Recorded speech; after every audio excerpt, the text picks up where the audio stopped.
Warning: the views and opinions expressed in this podcast are based on psychic impressions and true life events that may be potentially frightening and or disturbing to some viewers. Any of the information that is shared in this production should not replace the advice of medical professionals and is intended for general purposes only. Viewer discretion is advised.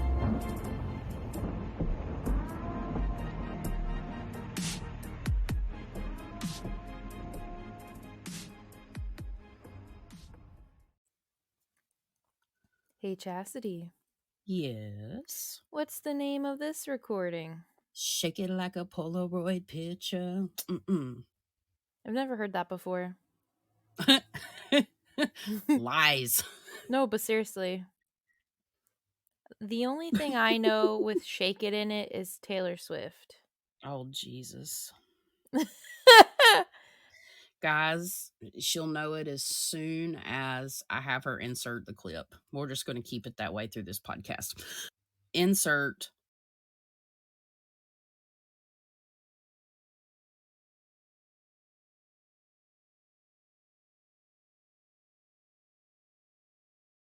Well, welcome back. We have episode 25 for you guys. And my name is Chastity, aka the Luminary Luna Beams. And I'm Emily, the Fine Art Medium.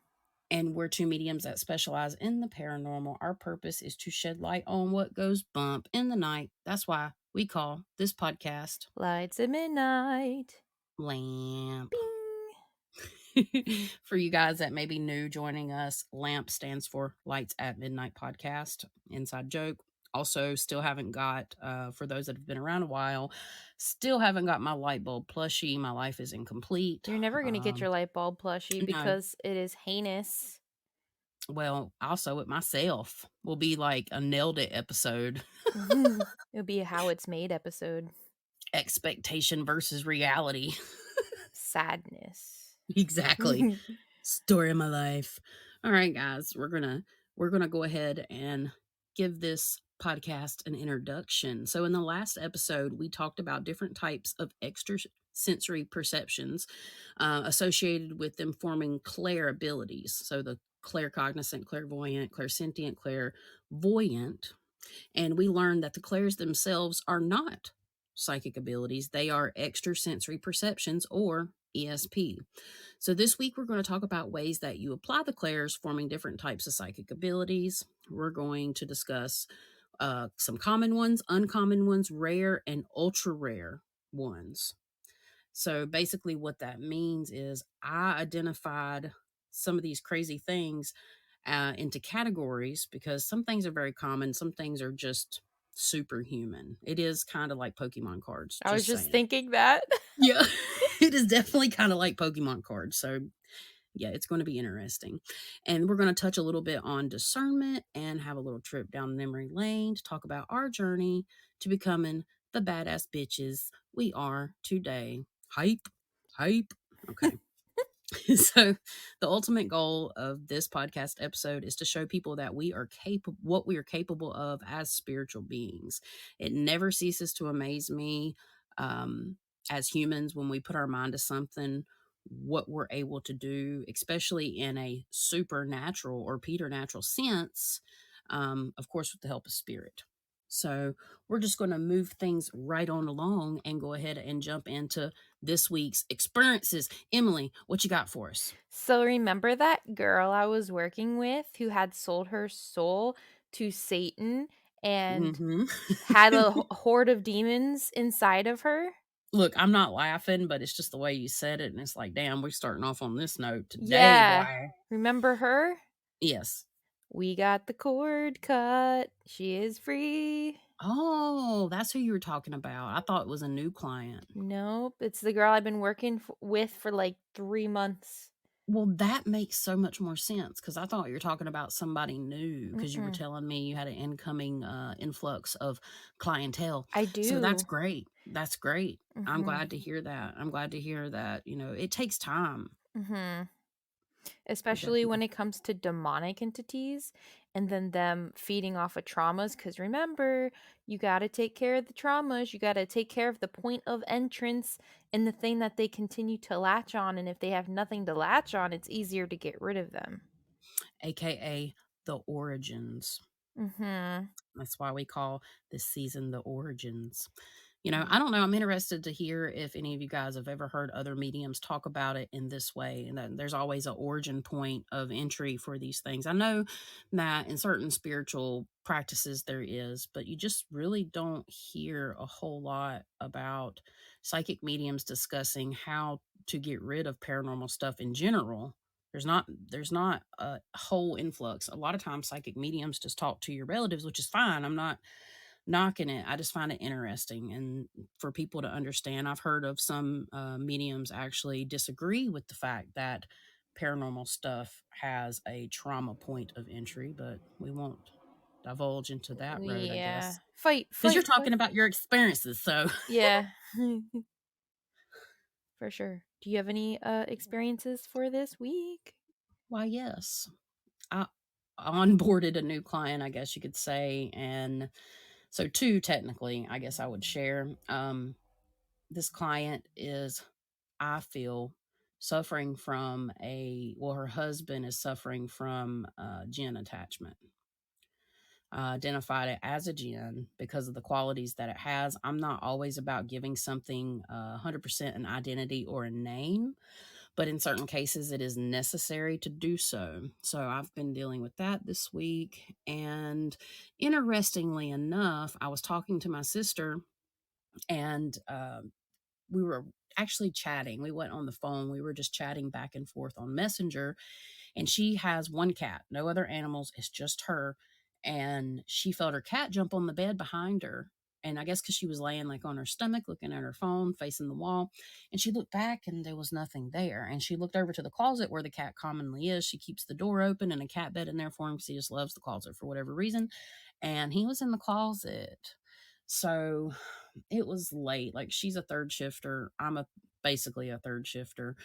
And I went ahead and decided, to do my thing, I guess you could say.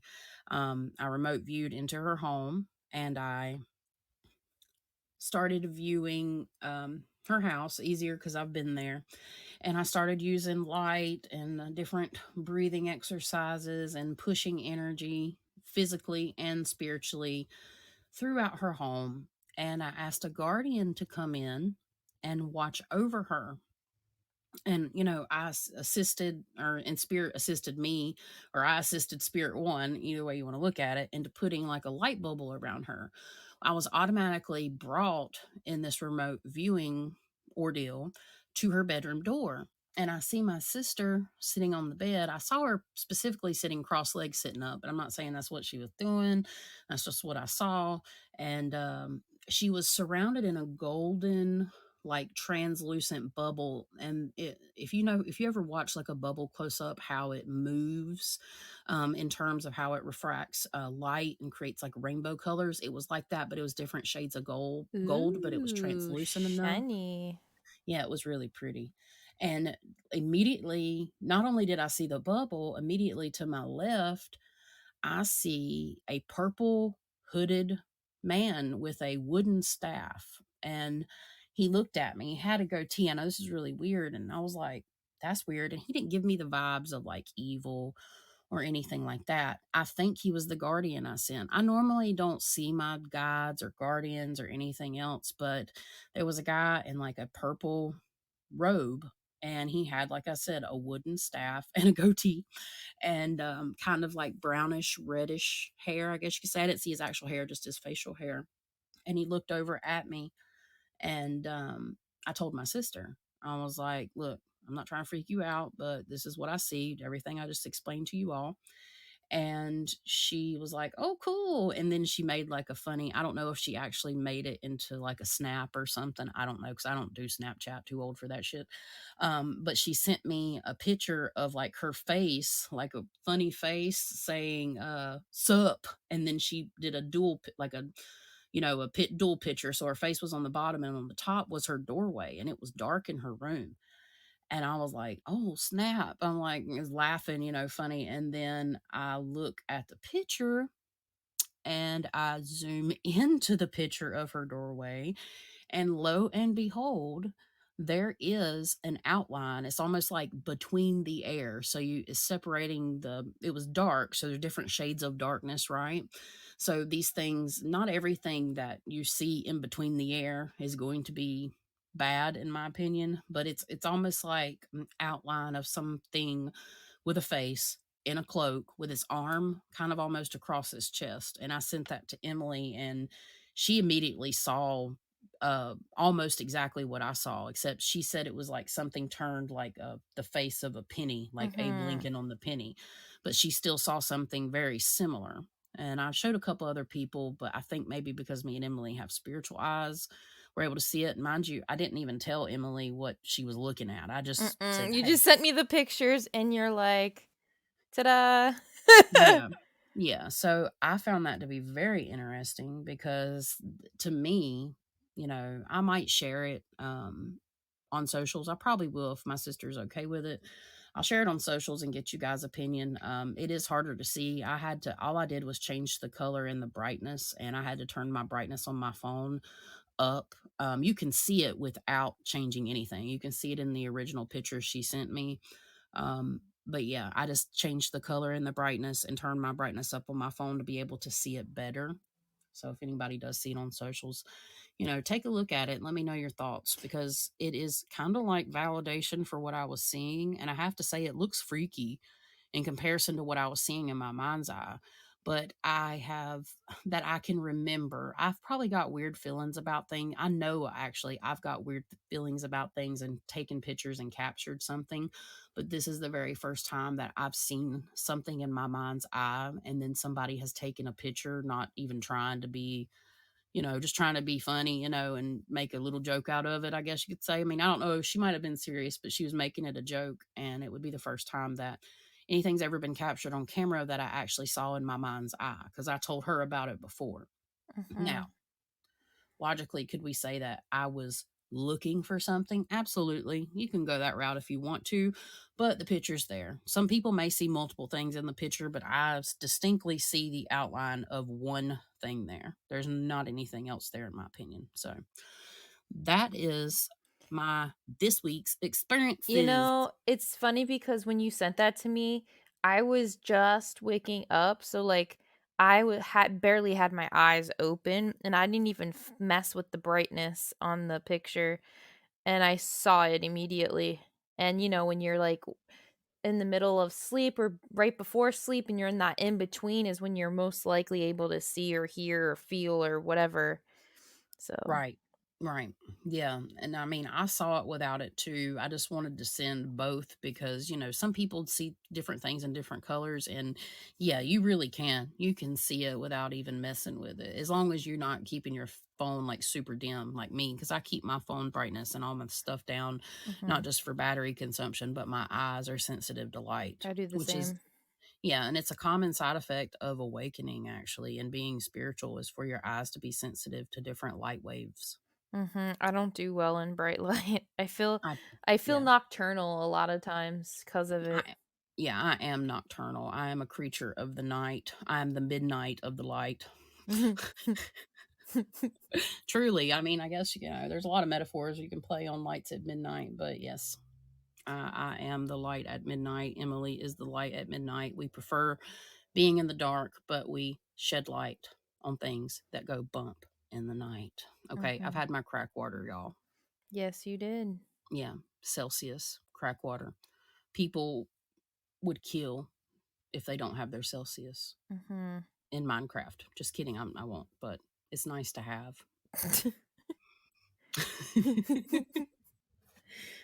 But yeah, I think that's all we have for this week's experiences. And so we're going to go ahead and get into the meat of the episode. And first and foremost, we're going to start off with the origins of psychic abilities.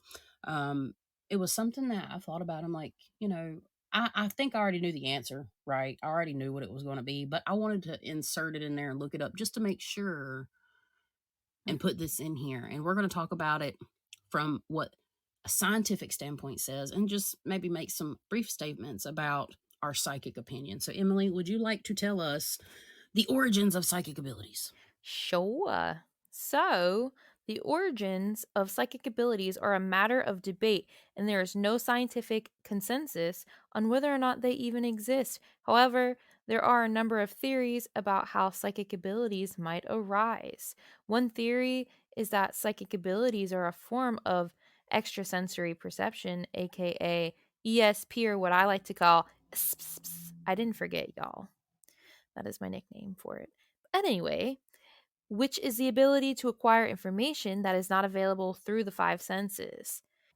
ESP is often divided into four categories: clairvoyance, the ability to see things that are not physically present; clairaudience, the ability to hear things that are not physically present; and clairsentience, that is the ability to feel things that are not physically present. But don't forget about the claircognizance, which is the ability to know things that may not be physically up in your face. Right. Without any prior knowing. hmm Exactly. Another theory is that psychic abilities are a form of intuition, which is the ability to understand something without conscious reasoning. Intuition is often described as a gut feeling or a hunch, and it is often used to make decisions or solve problems. Some people believe that psychic abilities are a result of genetic inheritance, while others believe that they are acquired through training or experience. There is some evidence to support both of these theories. For example, studies have shown that certain genes may be associated with psychic abilities, and the people who practice meditation or other forms of mental training may be more likely to experience psychic phenomena. Ultimately, the origins of psychic abilities are a mystery. However, the fact that they have been reported throughout history and across culture suggests that they may be real. More research is needed to determine the true nature of psychic abilities and how they arise. Here are some additional theories about the origins of psychic abilities. They are a form of consciousness that exists outside of the physical body. They are a result of the interaction between the mind and the physical world. They are a form of energy that can be channeled or manipulated. They are a gift from a higher power. It is important to note that there is no scientific evidence to support any of these theories. However, they offer a variety of possible explanations for the origins of psychic abilities. Okay. So, Emily, Mhm. how, as a psychic medium yourself, how do you feel about that statement? Do you think it's fair? I mean, do you feel it covers a lot of goodness and general information about psychic abilities? And how do you feel about the evidence part? Because I feel like we have I think evidence, I we think have there's validation. I think we have a lot of evidence. Not to mention, what about all the CIA experiments, like with the Gateway Project and all of that, where they actually put it in a scientific study where they put these people in these rooms and are able to duplicate the tests. Right. Exactly. And I mean, that in itself makes it evidence because the difference between evidence and validation is evidence is done in a scientific manner with the scientific methods, and hmm validation is just, proof from another source that we got some information that we had no other way of knowing. Yep. And whether it's in front of a bunch of people, one person, there's different levels of validation. So that's a valid point. I really think that there's a lot of evidence of the paranormal. There's a lot of evidence of psychic abilities, and it's important to note that psychic abilities, in general, probably have been around almost since we have. I mean, I hmm know we've evolved. I do believe that as a species, if you want to say that, we've evolved, but I think we've always had a soul. So, I mean, the species itself is just the vessel. If our soul fills that vessel, then it's going to be equipped with some form. of psychic ability or intuition, because everybody has some form of intuition or psychic ability. It's either, just untapped, or they're unaware, or they use it, they just call it the gut feeling, or they just know things. I mean, there's just so many, ways to talk about it. But yeah, I think that statement covered it very well. But I think it's just important to say there is a lot of evidence. It's just depending on whether or not an individual listening or reading to this or coming across it in some other form, whether or not they want to believe it. It's all about your Yep. perception, because that creates your reality. Mhm. So yeah, I think that's what I personally have to say about it. I don't know if you have anything else you want to add. Yeah, I mean, I get a lot of people that'll be like, "Oh, but how do we know that this wasn't scripted?" And that, like, because I've recently joined a group on Facebook, and, I've had some flack, and I'll be like, "Well, here's my proof. Like, here are videos on my channel of my lives and stuff." And they're like, "Well, how do you know it? Like, how do we know it's not scripted and whatnot?" And I'm just like, "Well, if you knew me, you would know that I'm too lazy to even do that." Right. Well, and then the other point is like, I don't I don't want to have to prove to anybody, because if somebody has it in their head, Yeah. they have it in their head. It's not my responsibility to prove something to you. If they have a question about something, it's their responsibility to seek answers. Exactly, and Yeah, that's what I kinda explained. I was like, "I'm not just some monkey where if you say dance, Imma dance." Like, if you believe me, you believe me. If you don't, you don't. That's your business. I don't care. Like, I'm here to help other people who, believe in it. Not to mention, it's like, you're not gonna be able to help a person who doesn't believe in you anyway. Because if they don't believe in you, they're not gonna take your suggestion, like, seriously. exactly. Yeah, I mean, exactly. We're not here to just constantly give. It's a equivalent energy exchange when we do the type of work that we do. And yeah, if they don't believe or they don't want to give, then we can give, but without the equivalent energy exchange, it's not going to be as good as it could be, because then that makes us uncomfortable. Yeah. It puts us in an uncomfortable situation, which in turn will could not necessarily throw things off, but information wise, we're not going to get it.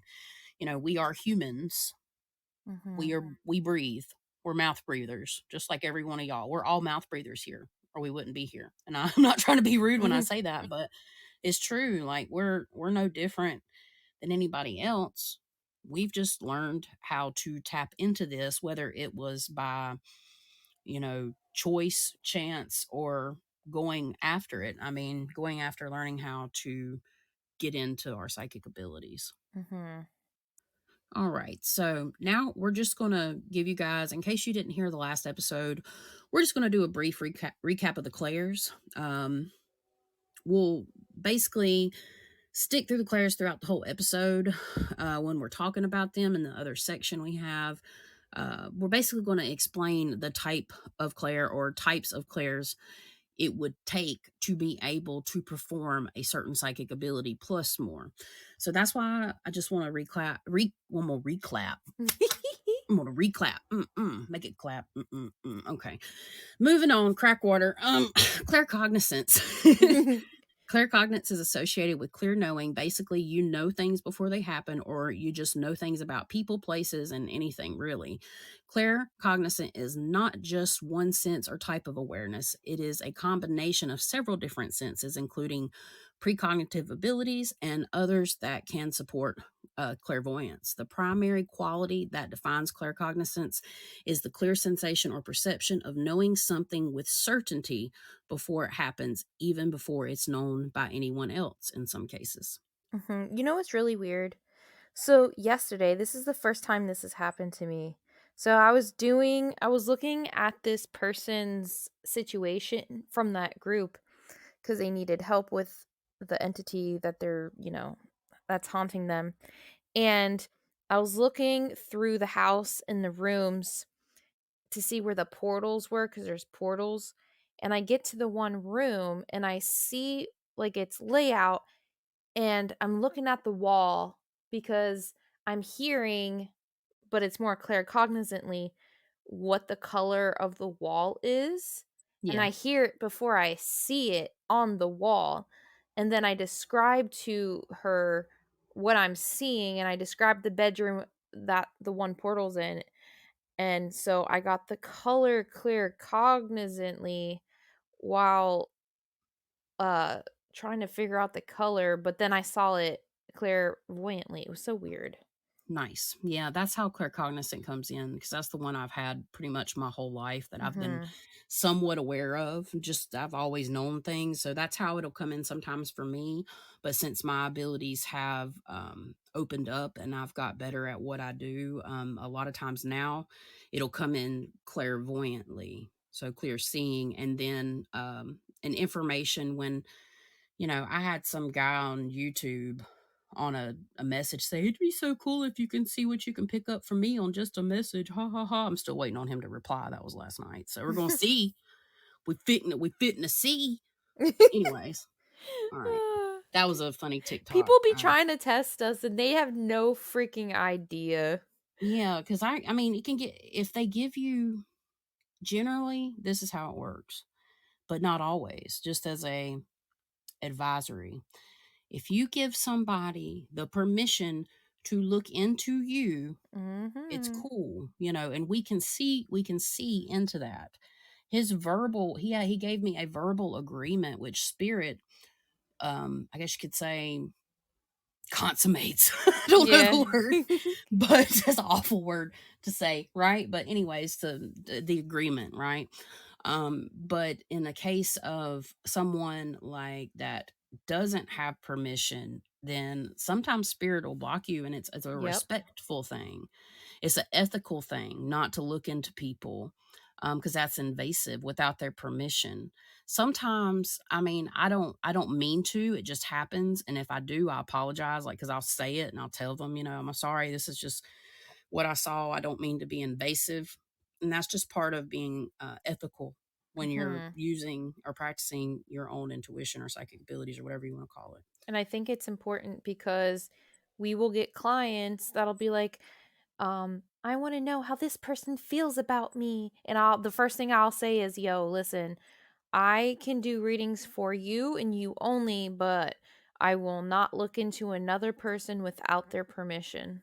Right. You can look at it from an aspect of the point of like their relationship, like Mhm. from their perspective. Yes. Be like, okay, this is kind of what's happening in your relationship. But as far as peering into the other person's life, yes, it is unethical. Mhm. And that's what a lot of psychic hotlines, like, they kind of don't go by that. They don't care. Right, right. Which hence the kind of weirdo vibes you get from it. Yeah. Yeah. All right, Emily, would you like to tell us about number two, clairsentient? Clairsentient. So that has to do with feeling psychic impressions through your body. Um And honestly, I feel like this also has other abilities tied to it. So, a good example is the whole empath thing. So, if you listen to our last episode, we kind of dive into clairsentience and being an empath and how it's like a switch or a lever. And, it has many different levels and how one can seep into the other. So, that is one thing to be aware of. But yeah, that is feeling through your body. So that could just be like you can feel other people's ailments or illnesses. Um if it has to do with someone that has been deceased, you can feel like how they died. Yep. And yeah, and that can even be like absorbing the energy around you, even if that is not something you intend. So it's always important that you know how to release that energy and not trap it in your body, which is a difficult thing to learn. It can be. Yeah, Yeah. for sure. And it's all about the feelings in your body. It's not Yep. it's not related to emotions. Mhm. 'Cause, yeah, that's empath or empathy, Yep. being an empath. So that was the direct correlation, and it's a good time just to do the reminder on the difference between empathy and Clairsentient is empathy is where you pick up on somebody's emotions and you emotionally start feeling ways. Clairsentient is where you feel things in the body. Yes. Yep. Alrighty. And next for number 3, clairvoyant. So clairvoyancy is the ability to obtain information about an object, person, or location hidden from the normal senses. It is associated with the second sight or your third eye. So clairvoyancy will come in the form of seeing things with your eyes, again, like dead people, or anything. I mean, you get pictures and symbols and visions and all that kind of stuff. And it's outside of your normal visual perception sometimes. So it's located sometimes like as a picture. It could be a movie. It could be fuzzy. It could be clear. You're going to see this with your eyes opened or closed, depending on how you receive information. And again, sometimes you'll see things with your eyeballs just normally. You'll see things that just are spooky or scary or amazing, beautiful. So yeah, that's pretty much what clairvoyant is. Yippers. And now we have clairaudience. So that's just the ability to obtain information through psychic hearing. So hearing things that are not there in the physical and that are there in the spiritual. I feel like clairaudience and claircognizance kind of almost go hand in hand because I feel like they switch back and forth. At least it does for me. I don't know if that's how it is for you. Yeah, I mean, I think are once you know about your abilities, you can easier identify kind of how it come in. Unless you experience it, it might be hard to understand. But a lot of times, the difference for me between it is connected. I'm not denying that, but the difference for me is clairaudiently, I will actually physically hear Mhm. like stuff, but it's not coming from a point of reference, like projecting outwards. Like if you were talking to somebody, you can tell where their voice is coming from. It literally is like a surround sound. There's Yeah. no point of, direction of where the voice is coming from, or it's almost like it starts at your ear. That's Mhm. how I experience clairaudience, being clairaudient. And then it doesn't happen too often, but then sometimes I'll hear it in my mind. That's how I hear it a lot. It's like I'll hear it in my mind. Like, you know how you have your own thinking voice in your head and it Yes. has its like it sounds just like you? Well, I hear it here's my right ear is ringing now, so that's them validating what I'm saying. But so I'll hear That's a them. form of clairaudience. Yeah, so they're ringing in my ear. They're validating right now. But so I'll hear it like a thinking voice, like my thinking voice, except it's not my voice, it's somebody else's. And if they have any accents, I will hear that as well. And the other way I experience it is like when I'm in that in between state or I'm meditating, I will physically hear it like they're in my room talking to me. And it's sometimes really loud. Right, right. Yeah. I've had people scream at me, scream my name. Hmm. I've had weird demonic voices talk to me. And that's the line I think it kind of draws with like there's the kind of a blurry line right there between claircognizance and clairaudience. Hmm. Is right there. Is like when you are hearing the voices in your head, sometimes it's hard to discern on whether or not it's actually clear knowing or clear cognizance versus clear audience. But it is important to understand these 4 things as well as being empathic. And these are extrasensory perceptions. We just briefly wanted to recap these in case you didn't listen to the last episode or you're new to our podcast. So we're going to go ahead and move on to our evolution of our psychic abilities. So it's going to be somewhat of a brief recap. And we're going to go and just talk about how they started, how they evolved, some dangers we've encountered, our victories, defeats, and our future goals. The whole point of doing this is just to give people a sense of relation, maybe, or validation. A lot of people are on the fence right now. There's a huge spiritual movement, spiritual awakening. A lot of people are on the fence right now. It's like, am I psychic? Am I intuitive? Well, guess what? Hmm. We all are to a degree. And if you're feeling that way, maybe some of our information will help you guys determine that for yourselves. So, Yeah. Emily, how did your psychic ability start? Honestly, it was like I started becoming more aware of the paranormal, and because of that, I started noticing more of the little things and paying attention to things that normally wouldn't have. But like, I just remember listening to, and that's why we drink, and them talking about certain things. And then it would just be like, oh, okay, that makes sense. And then I would notice a tap or so in my room, and I'll be like, "That's interesting." I would try to debunk it, and then it'd be like, "I can't debunk it. Like, there's nothing else in here with me." And then, some traumatic things happen, and then I went to a haunted house, which was like a bad idea. So you add trauma plus going to a haunted location equals really bad haunting. Yeah.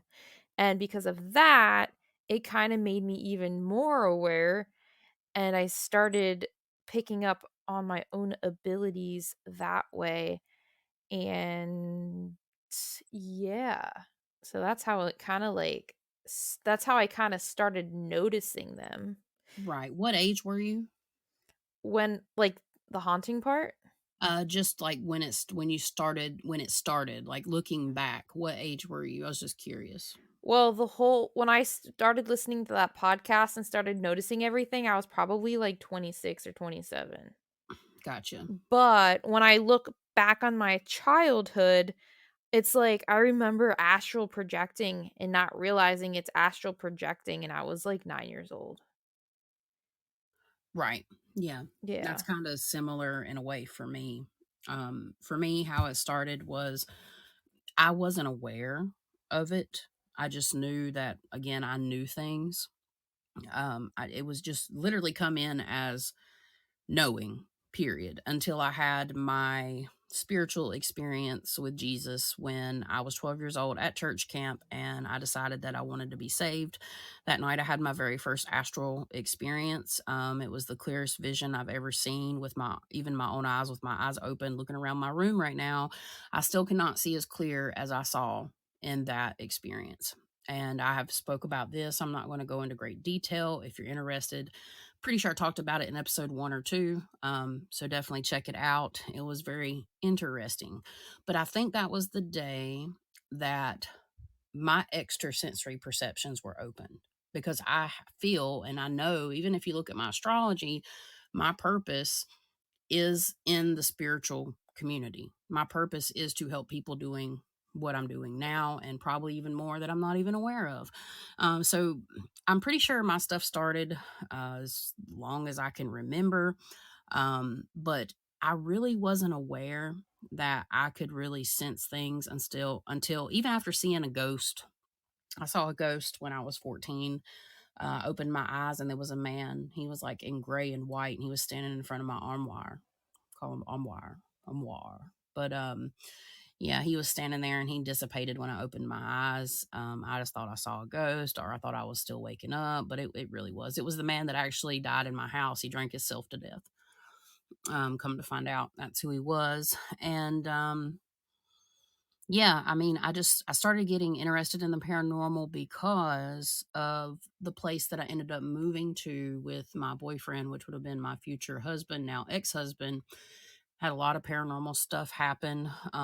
That is the Hinsdale Road haunting. Definitely talked about that before. And yeah, I started realizing that I could see and do and hear things. But when I was there, everybody else did too, but mine was a little different. I was having different experiences, and kind of terrifying experiences. I was seeing faces in my mind's eye with my eyes closed. It'd be this like same 5 faces changing back and forth, and waking up with 3 scratches on my back. And that was like the beginning of my 15-year haunting. So that's kind of how they started. Mhm.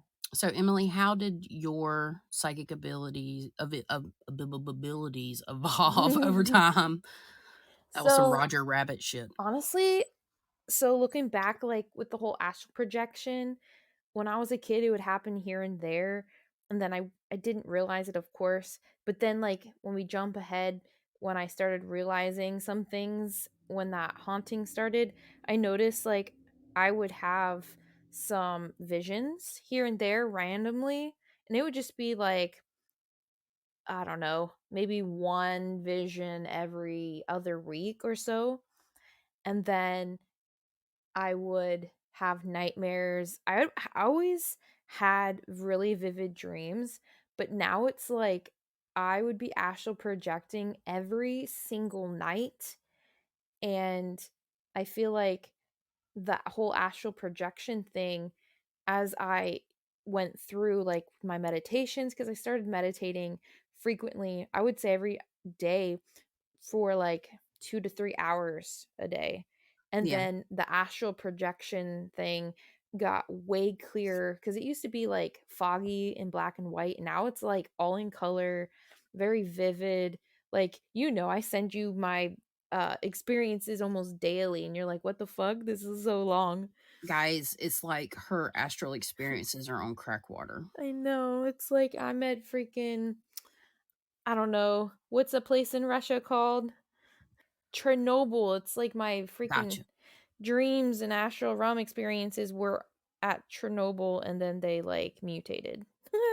Interesting. And I used to be not necessarily infatuated with learning about it, but it was a subject that I was very interested in. I watched a lot of things on that. It's a very interesting Mhm. place, things that happened and natural disasters and stuff. But yeah, that's very interesting. And I think too, so when I started meditating every single day, my abilities skyrocketed. And then it's like once I got rid of that haunting, they skyrocketed again because the entity was holding me back and trying to push them away so I couldn't like save myself and grow, because negative entities will always try to keep you in a lower vibration so you Right. can't grow. But Right. we got through it and my ability skyrocketed. And it's like I go through these bouts of like growth periods, and it just skyrockets. And it used to take me like, so when I was helping clients, it used to take me like a 2 to 3 hour meditation to get any sort of information for them, but now it's almost instant, and as long as I write it down, I don't forget it. Right. Right. Because it's channeling. I'd say like that was kind of where you were when me and you first started talking and stuff. Mhm. And I've got to watch that evolve over like the last year and a half. Mhm. So I'm like super proud of that. Just saying. For sure. I mean, yeah, for sure. I mean, it's cool to help to do this kind of work. It can be fun, it can be rewarding, but it's not like Mhm. I don't know if it's not like the cool kids club or nothing. It's just it's rewarding. To me, it's kind of like picking up another skill, like drawing. Like it's not. I feel like everyone has the potential. It's just whether or not they take the time to practice and train that muscle. Right, exactly. And not every it's important again to say we've said it before, Mhm. not everybody's going to have that skill level because you're not meant to. Yeah. I know that sounds awful, like, "Oh, it's not like you can grow up and be anything you wanna be." Well, that's not the case with psychic abilities. Your life path involves having your own gut feelings, intuition, whatever your natural born intuitive gifts are, but not everybody's gonna be a medium, a psychic, Mhm. a healer. We can have that in some aspect or form, but it kinda is what it is in that, and that's not to discourage anybody, that's Mhm. on the path. You go as far as you can go spiritually. Your spiritual journey is, that it's not a one size fits all thing, so Exactly. But right. yeah, I mean, that's pretty much the evolution of my stuffs. Okay, so evolutionary wise and Chastity, the luminary Luna Beam's journey here, basically, so I went from the haunted house thing and I would have like visions of things and I thought it was normal. Like I thought people just kind of I've always been able to visualize stuff. In the event planning industry, I could visualize a space and make it a reality, right? And that was directly linked to, I think, being clairvoyant. I didn't know I was clairvoyant. I didn't even identify myself as being clairvoyant even when I started out on like turning the page basically. But it did help me throughout my careers, I guess you could say. So when I bartended at the brewery, somebody could walk in the door and I could look at them and I knew exactly which beer they were going to order. So sometimes I'd freak people out. I know this is funny, right? But maybe, I don't know, maybe it's weird. But sometimes I would go ahead and pour that beer and they would ask for it. Now I'm talking about somebody I've never met before. And they would ask for it and I'd slide it across the table and they would look at me like, what the fuck? I'm like, yeah, I'm just really good at my job, which made a lot of tips. I mean, it was pretty cool. But I noticed that, over time I had children, I had a family. I was very wrapped up in life, life stuff. But right before the pandemic, so I'd say in 2019, things started to change. I actually had a resurfacing of the haunting or some of the similar entities that work together kind of come back to haunt us, including, and I was not with my husband. I'd already split up from my husband, but he was going through it, me trying to help him because my children, were going over there to see their dad, of course. And pretty much, everything resurfaced and I started to realize that, I was picking up on more energy and stuff like that. I also had an experience I talked about in the first or second episode where I stayed with my grandmother-in-law when she passed. So I was there with her when she passed. I kind of knew the situation, how it was already going to be. I felt it to be very important to be there.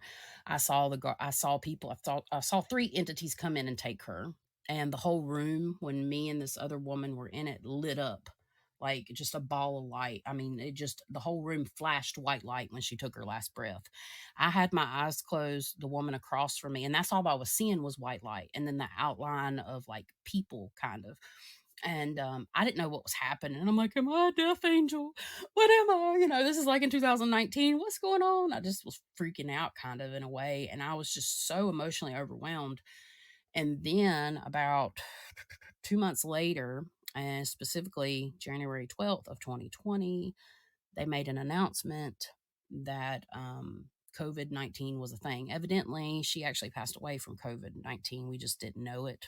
They wasn't announcing anything, I guess, because I'm pretty sure it had already been called. That's for a different kind of podcast or episode, but y'all get what I'm saying here. But as soon as I saw that go across the TV, I had two friends sitting there, and I just had this overwhelming just discernment and knowing and just like this spark lit inside of me when I saw, and I know this sounds really weird, but when I saw that newscast, I looked at them and I said, this is going to change our lives, possibly forever, but shit's about to go down. They laughed at me. Well, look who's laughing now, motherfuckers. Because, yeah, that's exactly what happened. And ever since that day, my intuitive abilities and the research I was doing for the paranormal stuff, I could never find answers. Watching ghost shows and stuff like that, they always just leave you with more answers and say, maybe it's this or that, one another. But over time, I would say over the next year, everything started happening. I found cool people, different interesting information, and I started literally was forced to sit in my house more. Wasn't working because of the pandemic, and once I stopped, like life, like my normal busy life, one or two jobs, and raising children, and because I was a hard worker, especially then before my back got as bad as it is now, since I can't really work on my feet as much as I used to at all.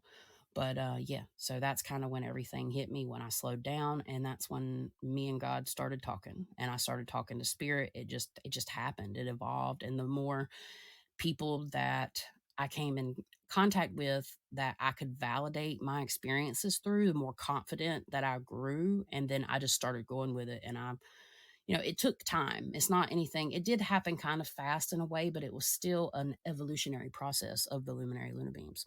So, Can yeah, I say? Oh, yeah. sorry. No, I was just Wait. gonna say it's quite interesting how it all happened for Hmm. sure. I was gonna say I didn't even know I was clairsentient until you told me. Oh, interesting. Would this be a good time to plug the fact that I offer an astrological service that helps you identify your natural born intuitive gifts? And almost everybody that has used it has grown spiritually or intuitively since I've contacted them. And they're super awesome, special, like Emily and several other people that rave about it. So you can guys can contact me if you want to know more. Listen, it Anyways, changed my life. It changed my life, y'all. It did.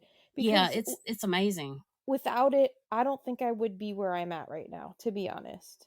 Well, I appreciate you saying that, and it helped me too because I learned it. I actually went to a class to learn how to do it, Mhm. and it's not something that you can find information about it, but I had to actually sit down and learn it. And once I learned who I was, because the lady did it for me, and once I saw my astrological chart and everything was validated and made sense, that gave me even more confidence and cleared up some things for me. And the same thing happened. My ability skyrocketed. So now I have the ability to do that for other people. Um, but yeah, if you're kind of stuck in not knowing or needing validation or information, I highly recommend it. And I know that's like a shameless plug, but it really is helpful. It It is really is. so helpful. So Definitely. helpful. Well, the evolutionary part, we're still it's a good thing to say that we're constantly evolving. We still learn and grow. Like Emily was saying, we still have, I call them level ups, because I'm me, but I call Mhm. them level ups. So like I just recently went through one I discussed where I was able to start pushing energy in the physical and it's replicating in the spirit. Been remote viewing for a long while now, but this was different. And like, I don't know, it was crazy. I had like a three-dimensional space of all these portals open up around me in a 360-degree circle. And I was able to kind of, it's almost like, I know this sounds really weird. I know y'all already think I'm half crazy anyways, but anyways, it's kind of like when you see those movies and people are working on those computer screens in the air and you can like open up windows. It's almost like the Apple glasses now, but without the dramatic, like with all the bells and whistles. It was so strange. And being able to close those portals remotely was very satisfying. Like I was able to close the portals and get rid of the entity with the help of spirit, of course, because they do most of the work in that sense. And like that's the kind of stuff that we're going towards now. It's amazing how far you Mhm. can actually go if you allow yourself and you stay in a higher vibrational way. You know what I'm saying? Mhm. But that leads us to the dangers we've encountered. Bum bum bum. So, Emily, would you like to share any information on the dangers you've encountered or any significant experiences that you can remember? Mhm. Oh boy, do I have many dangers that I've encountered. I've had entities try to possess me on multiple occasions. Um Chas, when I was in North Carolina, you know that experience. Yep. Because I had to message you and was like, hey, this just happened. This thing just tried to possess me. And Yeah. You can watch that, guys, on her YouTube. We did a interview. This was before our podcast. You can actually watch that whole story and the Hinsdale house on her YouTube channel if you're interested. yep. And I've had multiple occasions where they've tried to possess me. Also, on a similar note, I've had entities because a lot of times when the whole whatchamacallits, when they try to scare you through the oppression stage, if it's not working with the physical stuff by like the knocks and the sounds and whatnot, they'll try to go through your mind and try to insert their thoughts into your thoughts and to get you to think certain things so they can then influence you. Well, I've had entities show me gruesome and grotesque things of like murder and try to get me to do bad things. Yeah. And well, because I study this stuff, I was fully aware of what they were trying to do, so I was able to, stop that from happening. but it's like a constant battle. And when you deal with clients with very, very malevolent entities, you tend to take on their hauntings, and it can really mess shit up with your physical health, your mental health. And like for me, I've had the glass on my oven shatter. It's not even replaced yet, so that's another thing. But it's like there's physical dangers that can happen too, like fires, um, bad luck things, car accidents, like a whole host of things that can happen, and it's not fun. Right. Yeah. And I mean, I can relate to what you're saying on a lot of levels. Um, I would say even prayer for people. Sometimes I actually was faced with somewhat of a dangerous situation, I guess you could say, when I went face to face with a demon possession. It was craziest stuff I've ever experienced. Again, I've talked about that, I think, in episode 2, because we're kind of recapping, because we know we're like on episode 25 and maybe you guys haven't heard it. But yeah, this guy, he um, kind of asked me to pray for him, because they asked me what I saw in their house. I was their guest with my mother. And when I told them what I saw, they freaked out. So if you're ready to ask a psychic medium what's in your house, be prepared and stay calm, because he did not. And yeah, whatever was attached to him or inside of him come lashing out, because when I started to pray for him and send the golden light and everything, he ended up walking away from me, walking in another room, and passed out and woke up in somebody else. The voice changed, face changed, everything changed. It was like a 2-hour battle. That is spiritual warfare at its finest. And to elaborate on what Emily was saying, the dangers of your body or your mental health, mind, body, spirit being harmed is grand. We do not recommend any of you guys, unless you are very solid in your experiences, to put yourself out there and try to, even if you can remote view until you're ready. You don't need to go up against anything, in my opinion. I used to feel differently. It's important to protect yourself and put Hmm. your own barriers up, but until you're confident in what you do, your spirit team has your back, sometimes things will still slip through, Yep. right? But the ultimate goal is to come out of it unscathed. For the most part, I've now been able to do that, but some of the cases I have worked recently have got to me.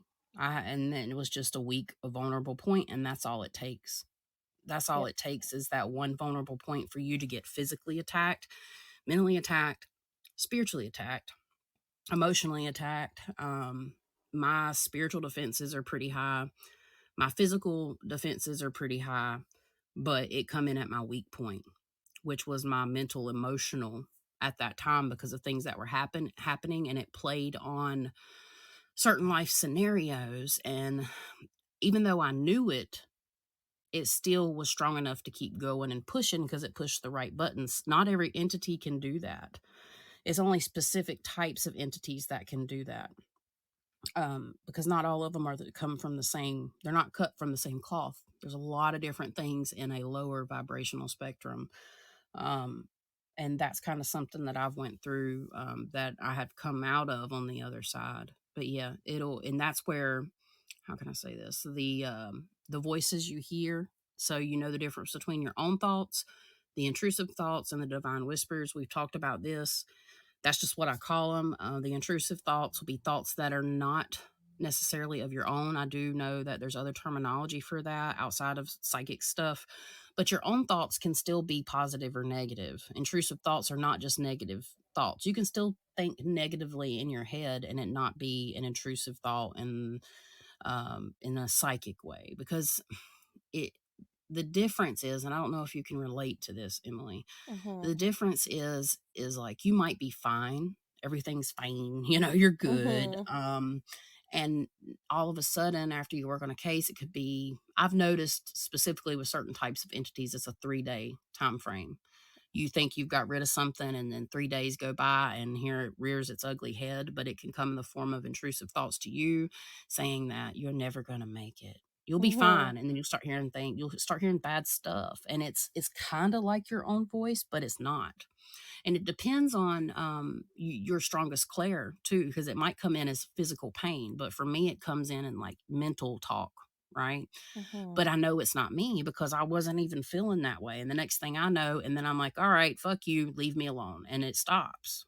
I Mhm. know that sounds like a mental illness, which there are mental illnesses out there that do correlate with that. But when you can correlate it to specific things and cases and stuff, that's when it gets a little different. So we don't encourage anybody that's hearing voices to say, oh, it's my psychic gifts. You always want to make sure you're Mhm. okay. We're not trying to devalue that at all. Then you have your own thoughts and your divine whispers. Divine whispers are, to me, is when you get your information in from spirit, or in, it doesn't just have to be mental, it can be all of the clairs in any way. But that's the most important thing to learn. Mhm. I was gonna say too, they sometimes purposely manipulate your environment for bad things to happen, so because they know they can work off of it, so they can put you in a bad mood, which then, alters your psyche or your Yep, mental states. And if it puts you in a depressive mood or anything lower, then they work off of that. And it's like they sometimes will rub salt in the wound yep. or create situations so that there is a point of weakness that they can just slip through. Correct. Yeah, and they do stuff to put you in a point of fear.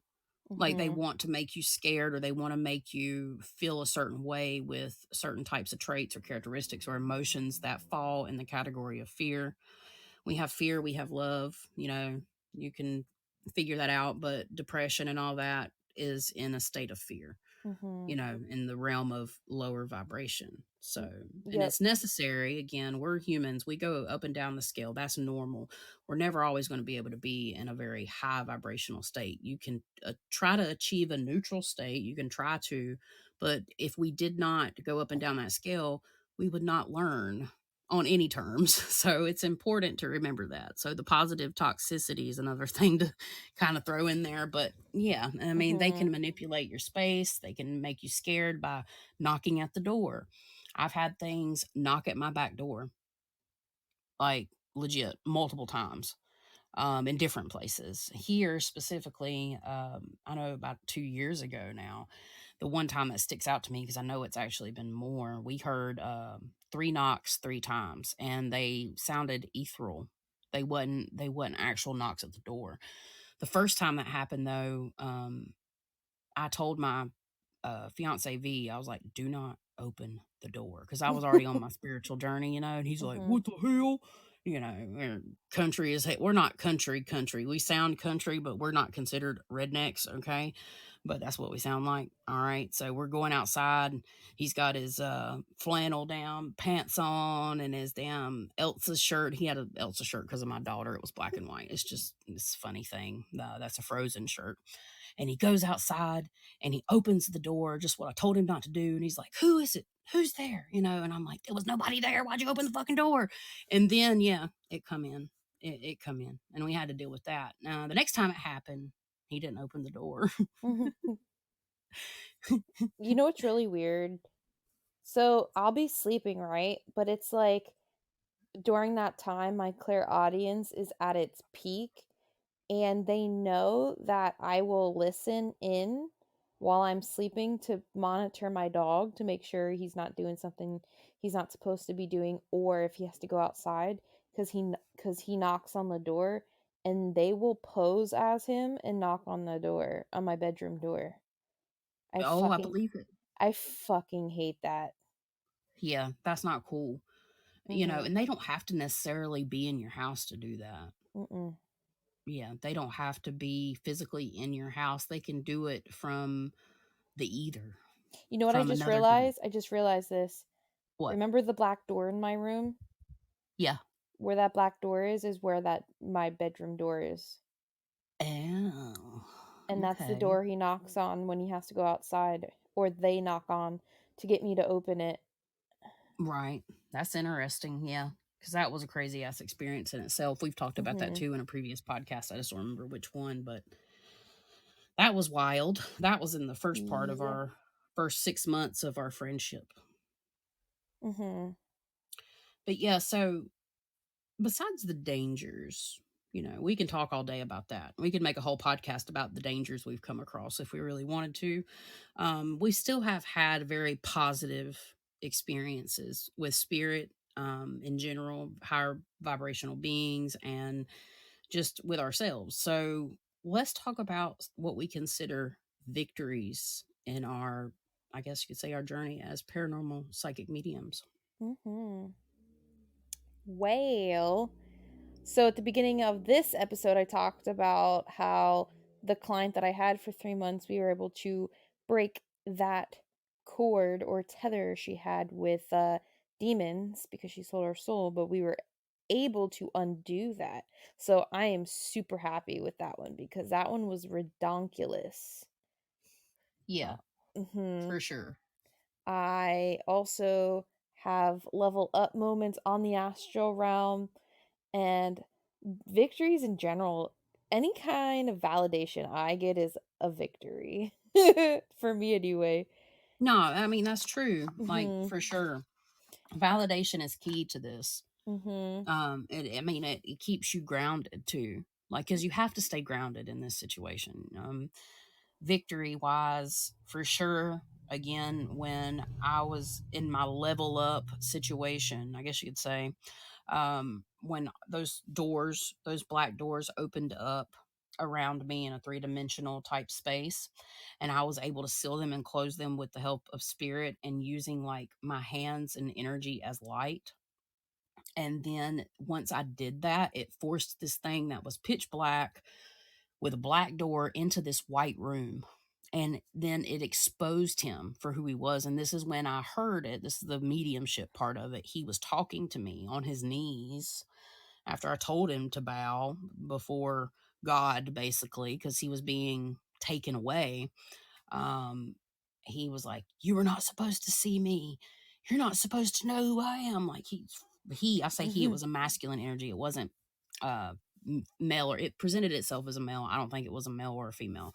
Personally, I think it was a thought form or a created entity Mhm. from possible somebody or witchcraft, one or the other, but it's a thought form. But yeah, they were, and it was this just came so easily. And that's how I know it was a thought form typed entity, in my opinion, because not all entities go down that quick.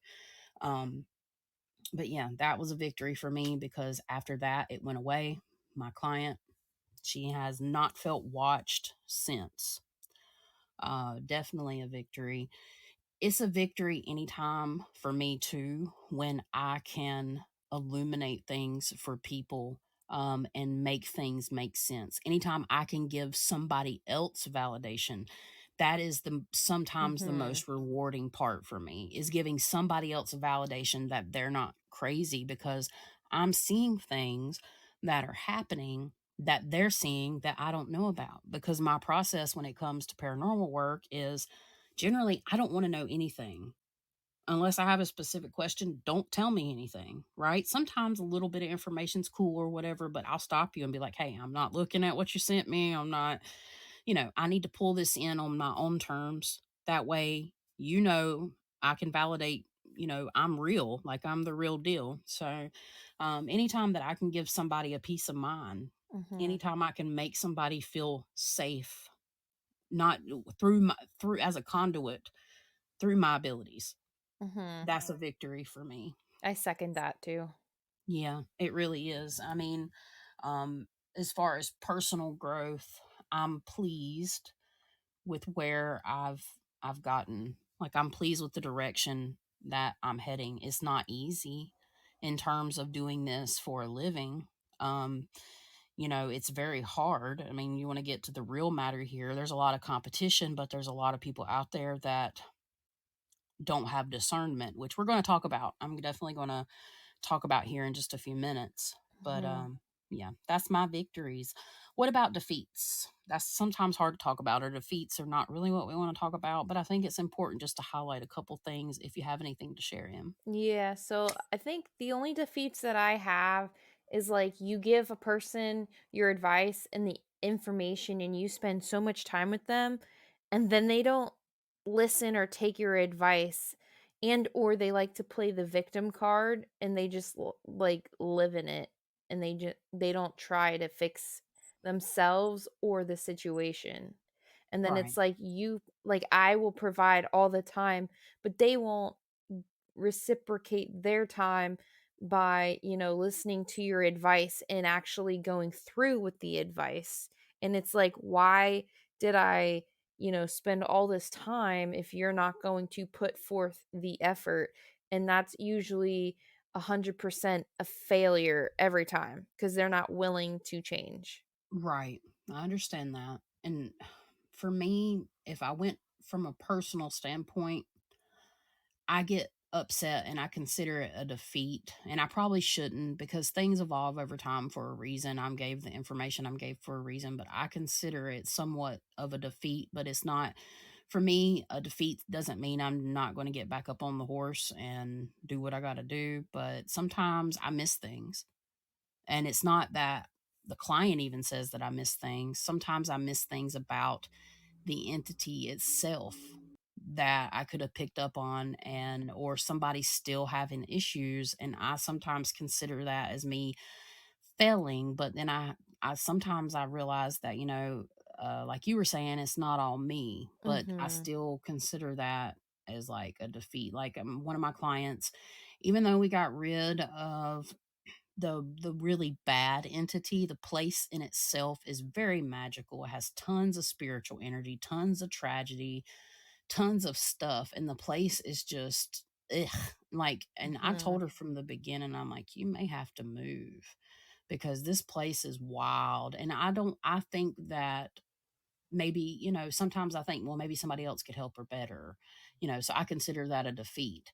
But it doesn't mean that I won't still work with my client. The It's not all my client. Like, she kind of stopped her cleansings like I suggested, and when she did, she started having more issues with things messing with her and touching her and surrounding her at night and stuff like that.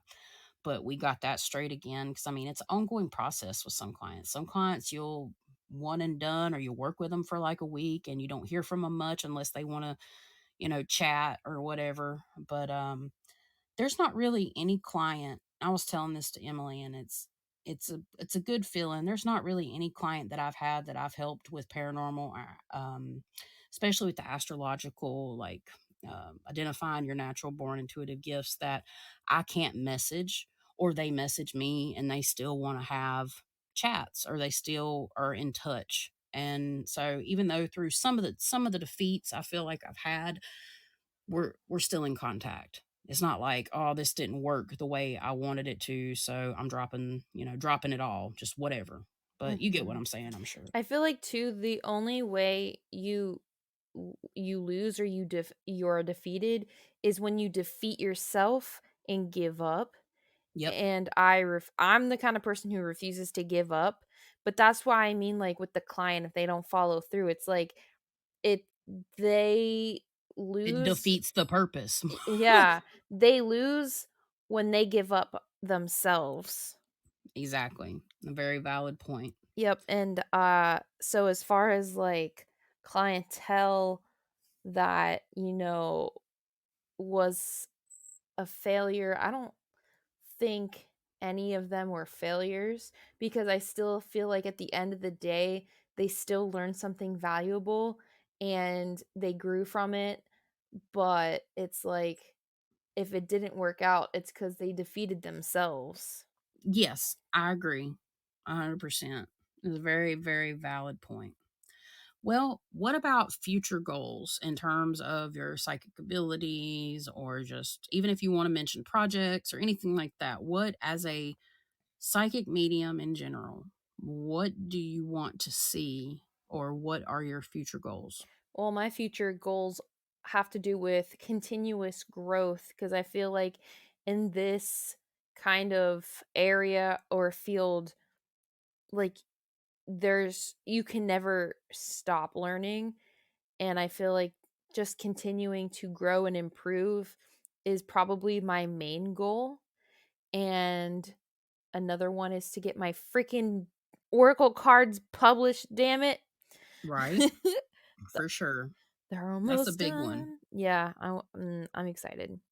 For sure. And let's see. Goals. Yeah, I mean, I think just growing my abilities, learning as much as I can, getting through my projects, my cards, um maybe finding other techniques to help other people would be great because I mean not every technique is going to work for each person, so I feel like every person, when I come up with ways to help them get rid of or kick out or cut their attachments, it's like every person's uh, way of doing that is different. And so finding newer ways and better ways is another goal. What For about sure. you? Yeah, for sure. I can resonate with that. One of my goals is to learn how to move energy better from remote. I want to master remote clearing.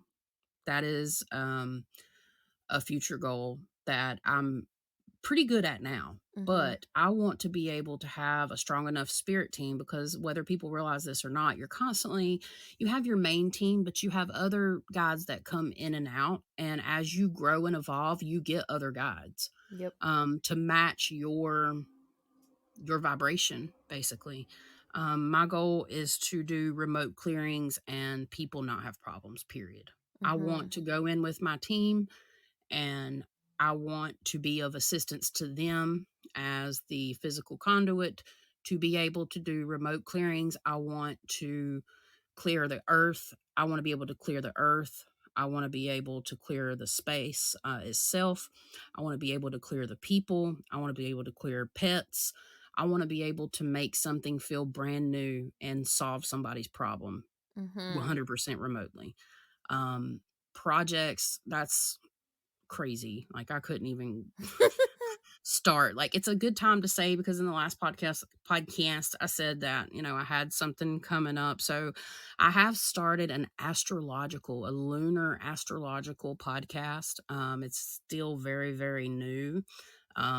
Where I basically talk about the current astrological information and transits and stuff that are happening, the lunar phases, and offering people horoscopes. So that is something that I'm working very hard on. It is somewhat, I've kind of maybe bit off more than I can chew, I feel like, but I think I got it. Might be a little rocky at first, but I'm getting the hang of it from balancing both lights at midnight and Luna beams in itself and then adding that. But the whole purpose is to spread knowledge and information about the astrological stuff and also, quite frankly, to help promote my services.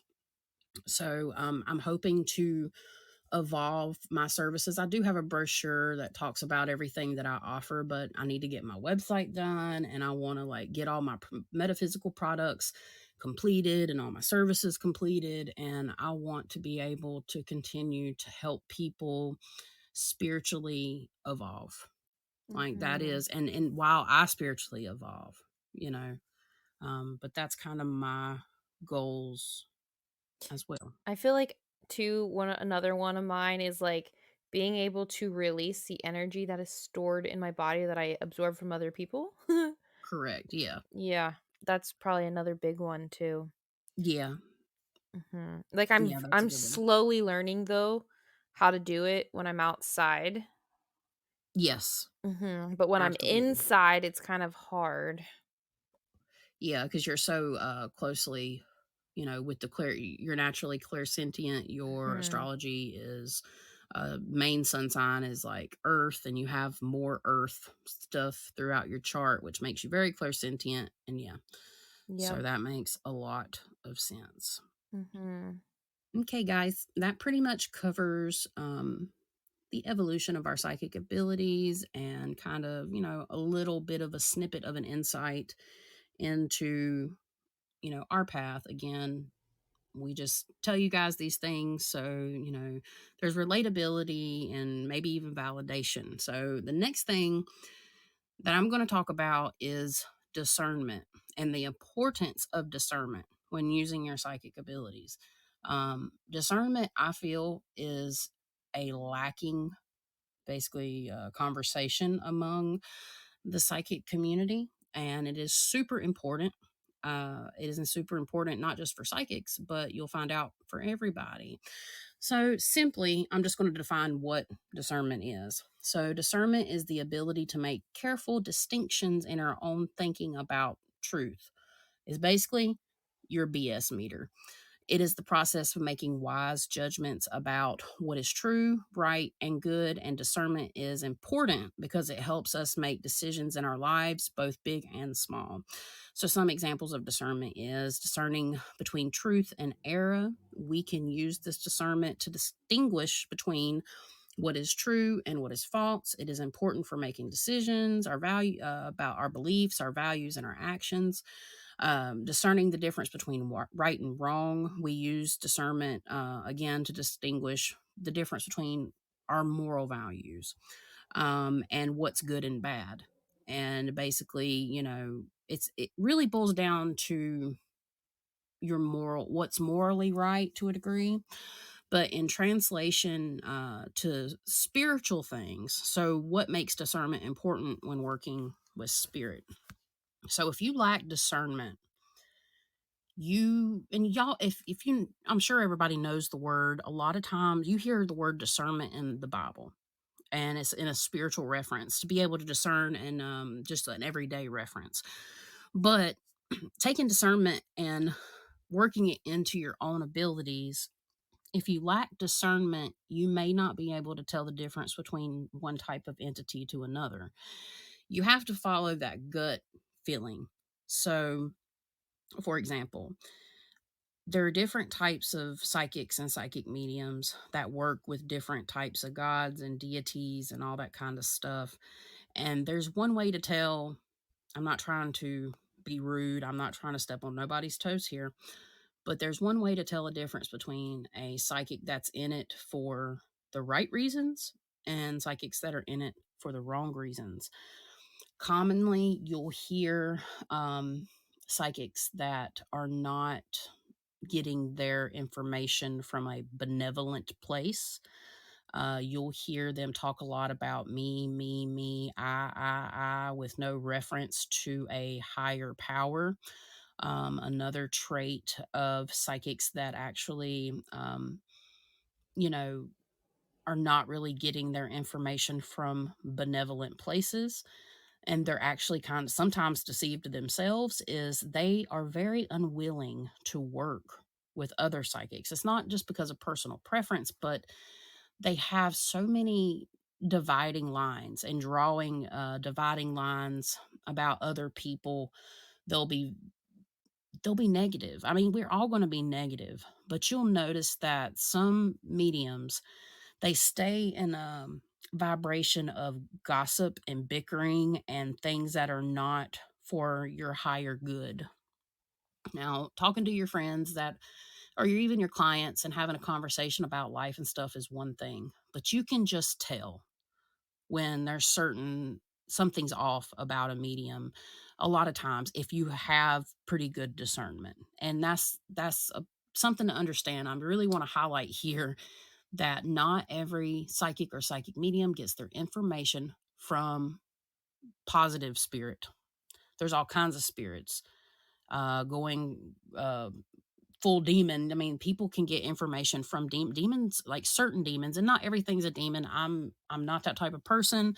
I believe in all different types of things. We've talked about this in past episodes. Hell, we did a whole entire vibratory scale from low to high vibration over 5 episodes.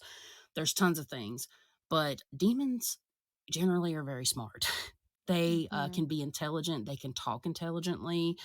They can have conversations. They are deceiving, right?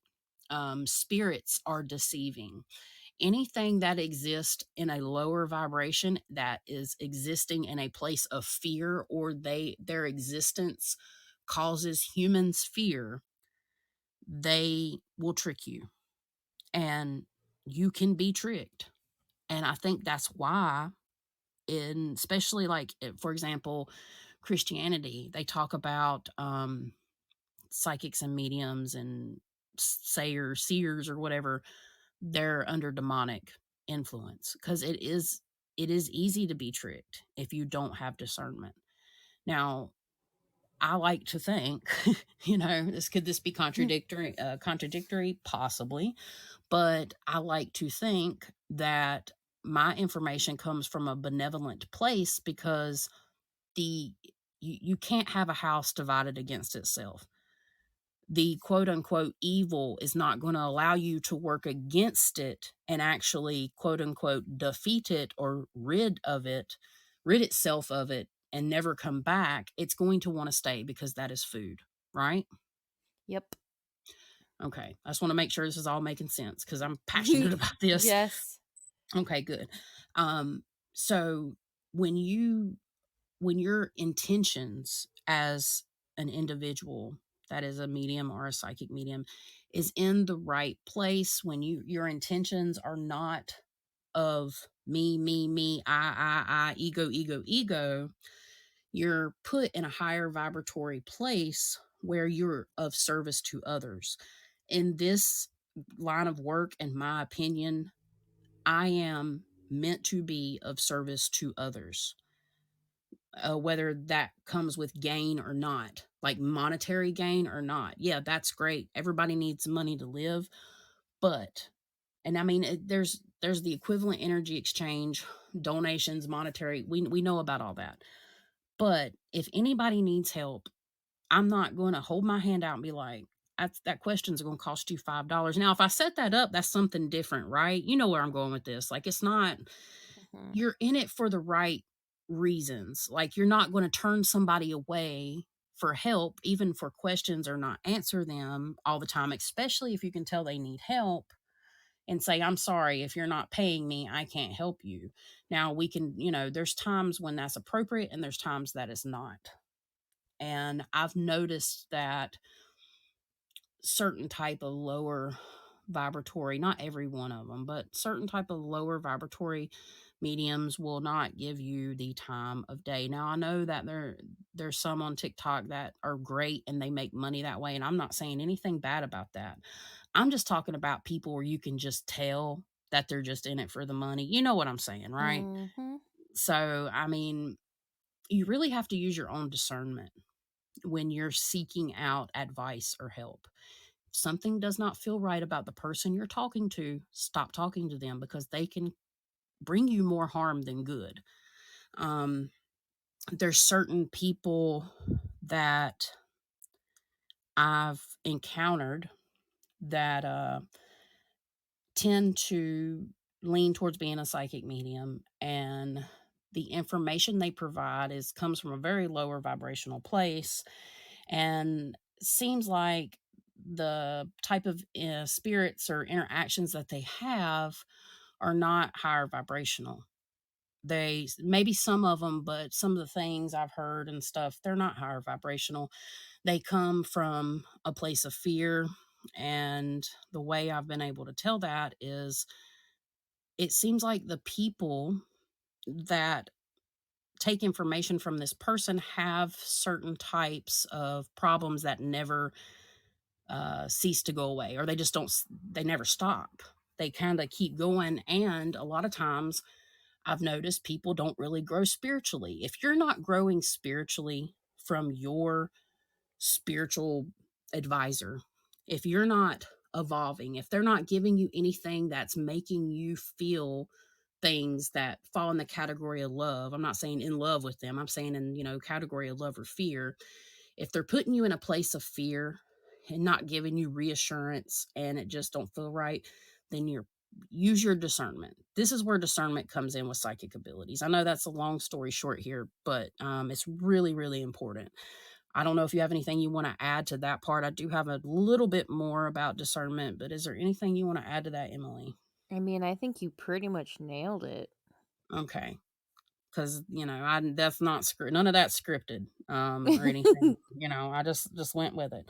But yeah, I just think it's really important to be aware. Now, okay, so discernment is something that we have to kind of earn to a degree. Some people are born with discernment just fine, like old souls.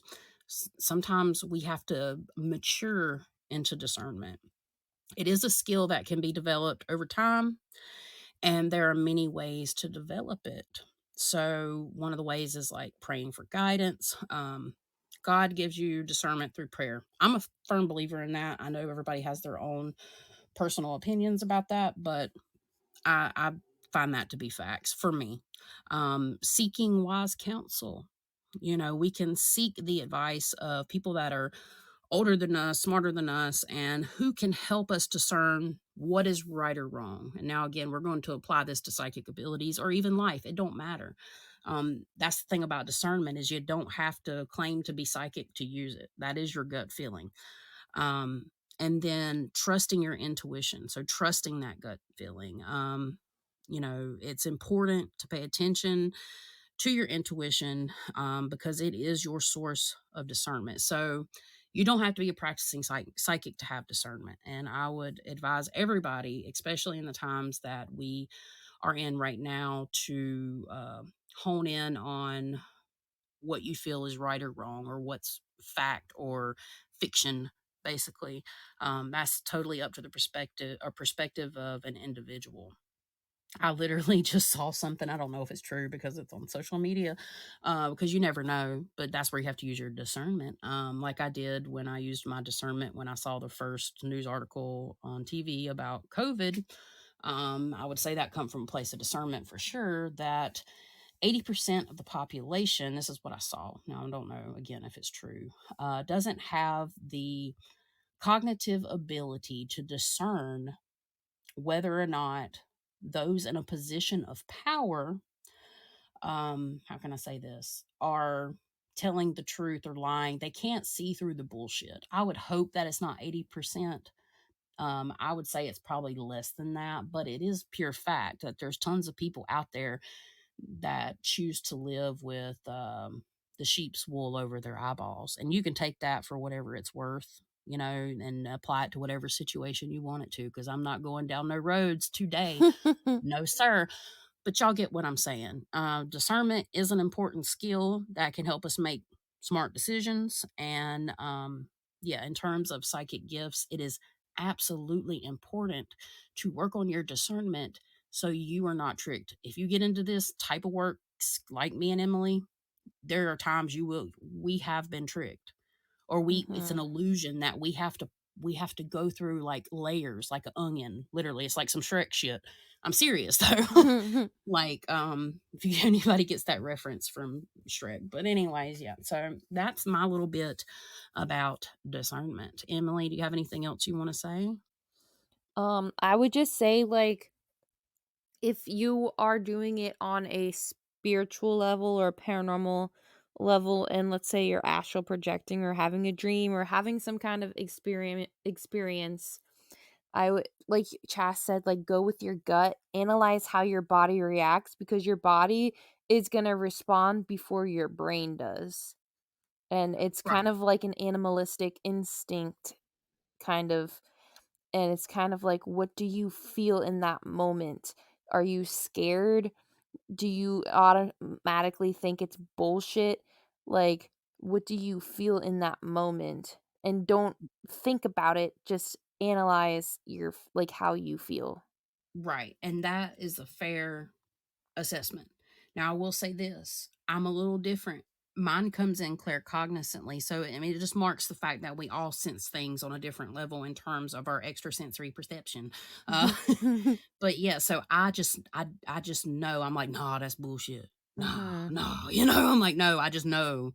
And then I'll just know some more things. So that's kind of how mine comes in. It's not always necessarily directed with my body. Do I have that happen sometimes? Yes. But mine comes in my gut feeling.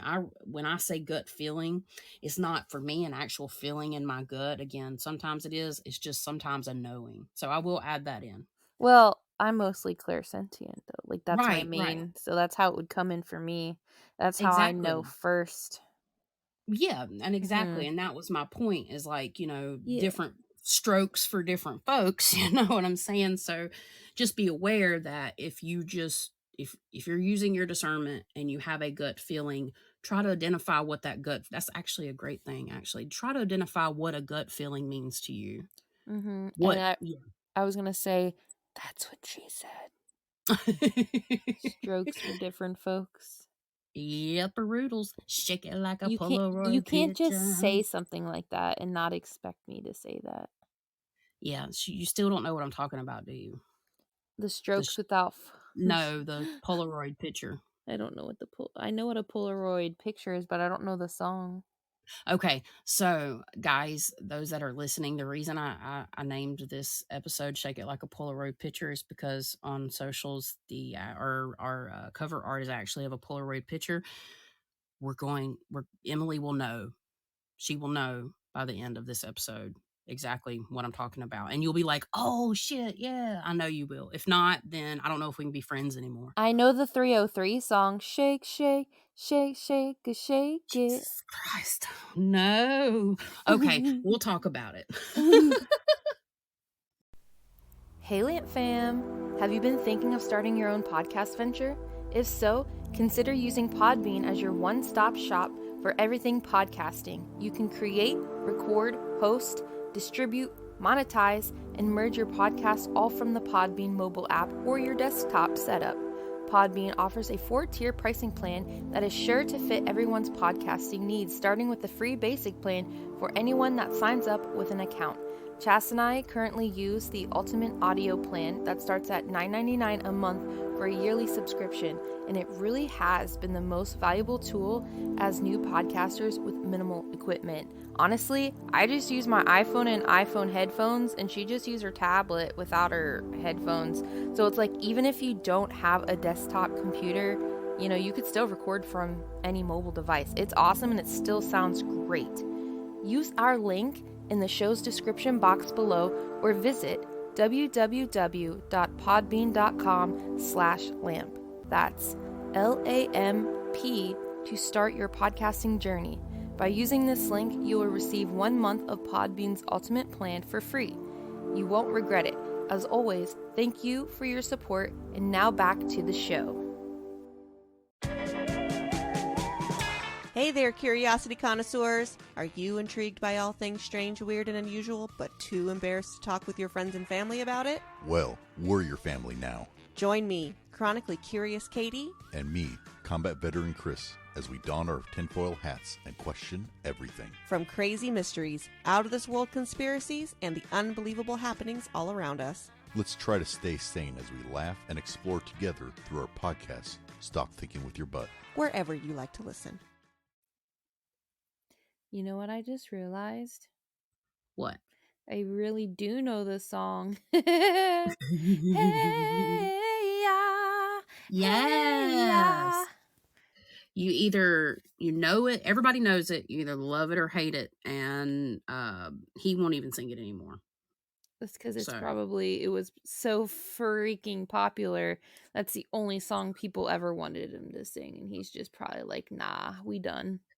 Yeah, I think he did it for some music. This was a long time ago. I think he did it for some music show. What are they called?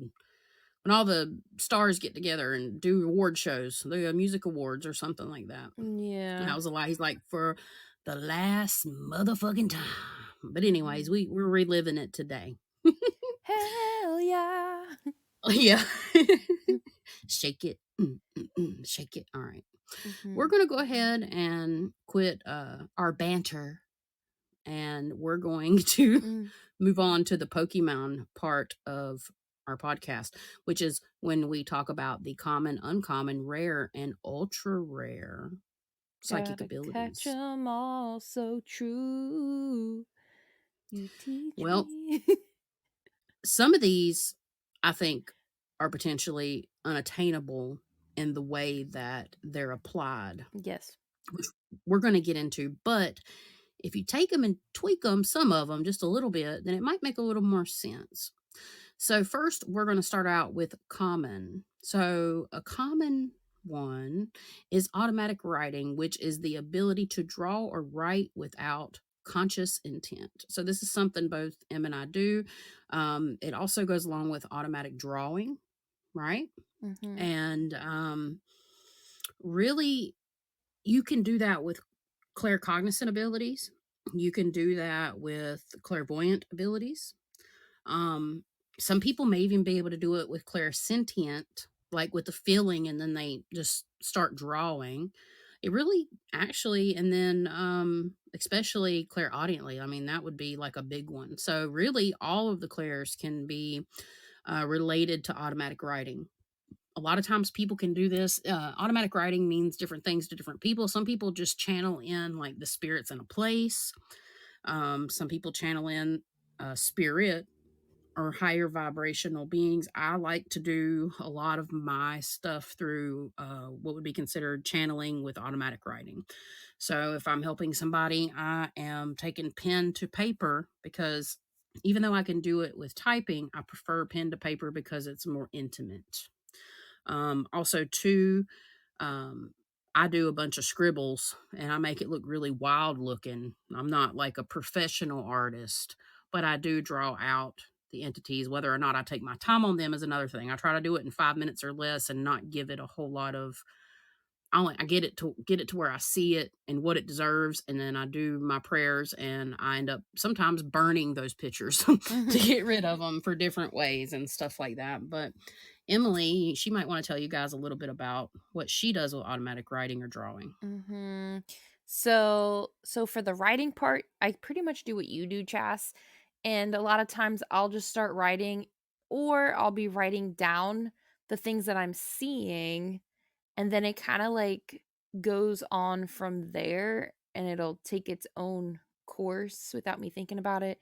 But as for the drawing part, it's kind of like, so in art, there is a technique called automatic drawing where you just scribble on the page and you pretty much let any shape take form into whatever. Like, you don't think about it, you just draw things, and it's kind of like that. You can do it like Yeah, that, or you can do it like through your clairs and, see the images or hear the images or feel the images and draw it that way.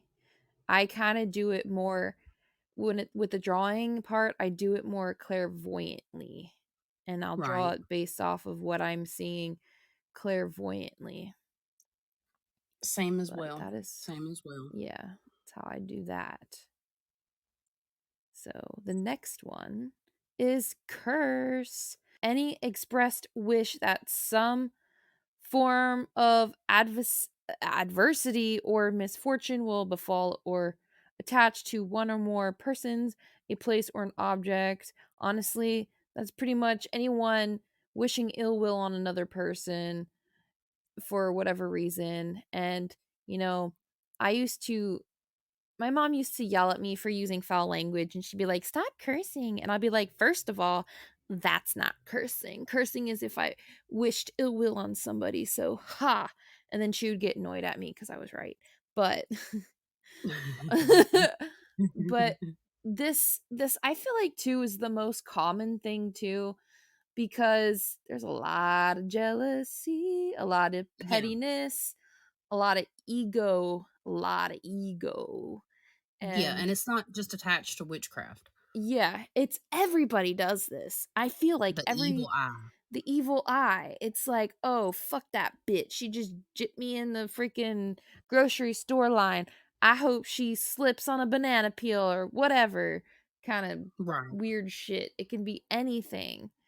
So, Right. And if you have lower vibrational beings, as you can, and you work with lower vibrational beings, and you're aware of that, you can send these lower vibrational beings in the form of a curse to harass other people. it happens to me all the time because there are certain people out there that, dislike what I'm doing because, they're working for negative entities, and they some of them don't know it, and because they're being influenced, they, send the hate, and then the entities are like, "Yay, let's torture this person." Mhm, it can We happen that way for sure, for Yep. sure. All right. Next, we have prophecy, also prediction, precognition, and it's the ability to foretell events without using induction or deduction from known facts. So, prophecy is something that correlates, this is I will say here, this is the blurry line between what people, when it comes to like God given gifts and psychic abilities. There's a big blurry line here because they say a lot of the same things that people that are spiritualists say, just they say it in a different way. And I'm not trying to belittle or say anything bad, but that is their perception, right? So pretty much, um, prophecy can be used either way, but you do hear it a lot in Christianity. Basically, I've had prophetic dreams. Sometimes prophecy can come in the form of visions of awake or asleep. I've had it happen with both. And prophecy can come in the form of knowing, it can come in the form of seeing, right? A lot of times it will be, again, in a dream format where you're actually visually seeing things happen. Um, Also, well, Emily does too, but I do prediction videos. So those are forms that's a form of prophecy where, I do that through automatic writing.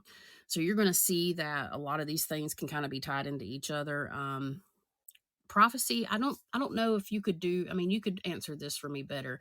Prophecy through like clairsentience, through feeling, like you might get a feeling like through Mm-hmm. clairsentience, and it'll lead you to a knowing or a seeing, but or even hearing. Now clairaudient would make sense, but I think it would have to come in the form of clear knowing, clear seeing, or clear hearing, and it can come through clairsentience. I don't know if you agree with that, but that's kind of Yeah, how I feel I about it. think it can because I've had like weird feelings in my body. Like sometimes I'll get chills.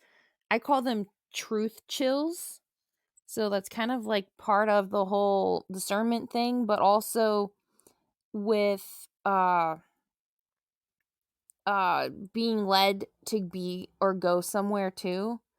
I don't know Yeah. how to describe it cuz I'll feel it in my stomach like if there's somewhere I shouldn't be going or dangers around, I'll have like a stomach ache and it'll pull me away from that bad environment.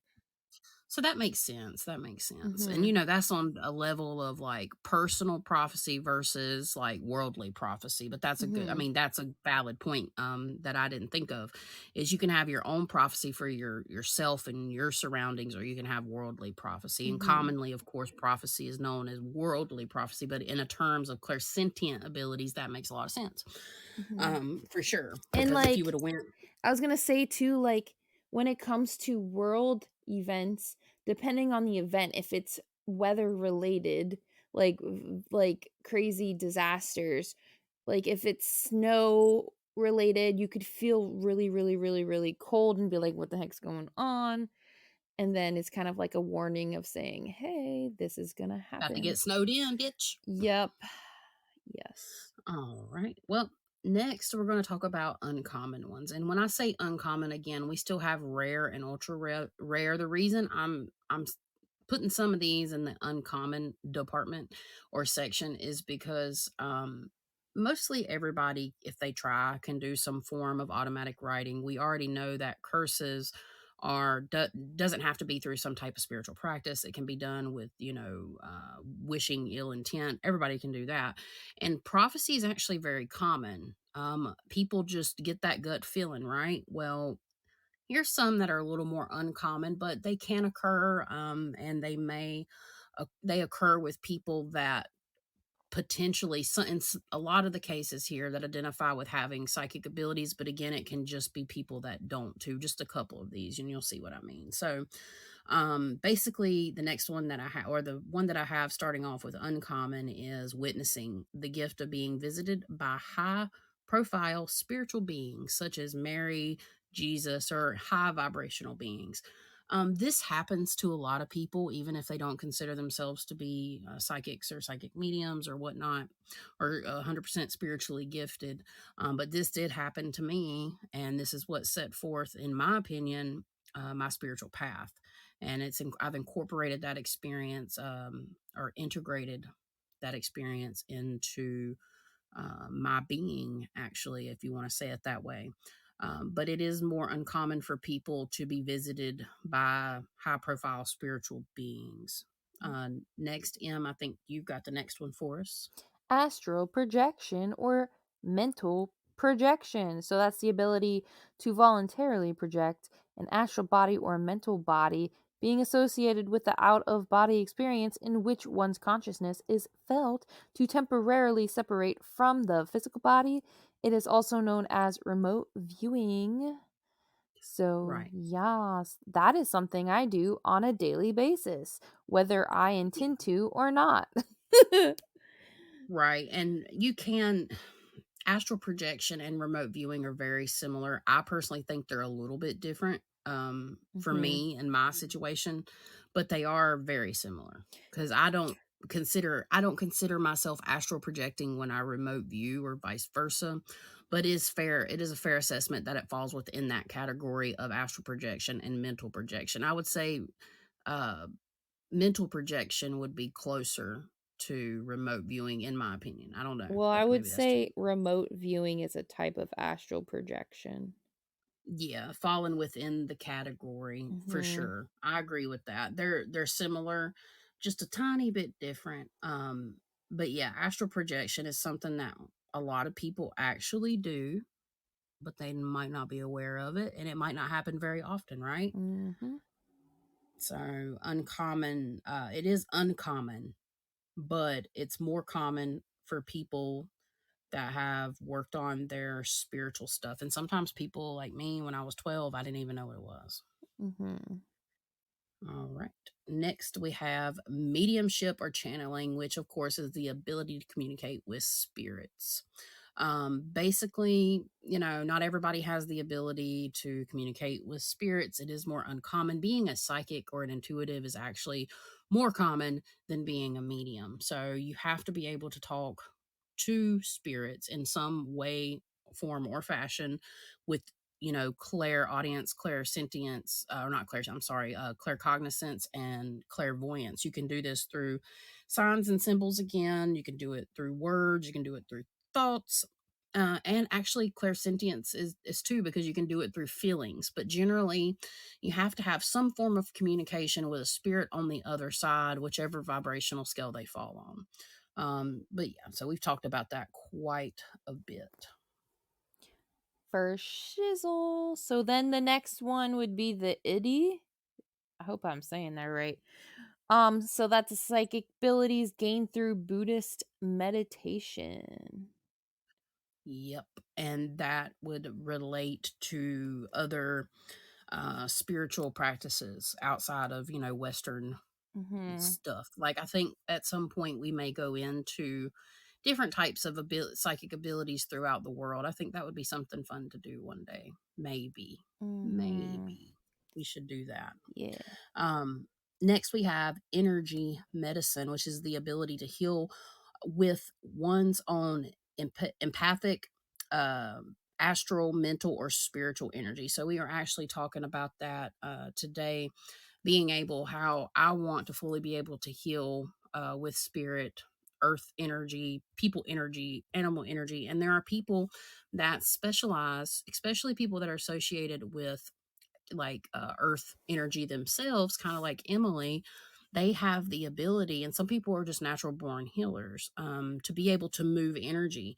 You think about Reiki healing, which is common, but it's somewhat uncommon because people can learn how to do it. I think anybody can learn how to do it, and do it okay. But then there's just some people that have like this natural ability to heal somebody's mental space or spiritual space.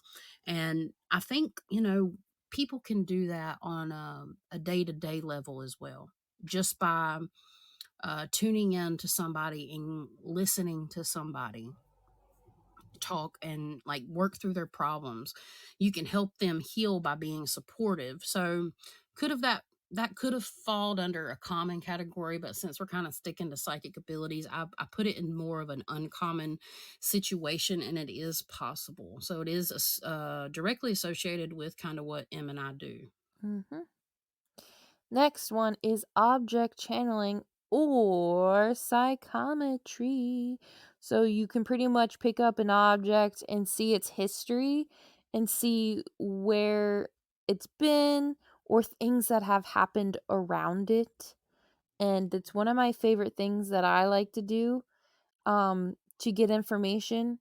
And I can do this remotely without a person or a client's object. And you know how I do this? I actually use a rose quartz crystal because it's been in the ground for millions of years. So it's seen Right. everything and it's connected to everything. And as long as I have that crystal, I can see anything. Right, and that's true. That's facts. Because quartz especially records. I mean, it's a record keeper, Yep. faux show, And I and didn't know that until you just said that. really, Yeah. yeah.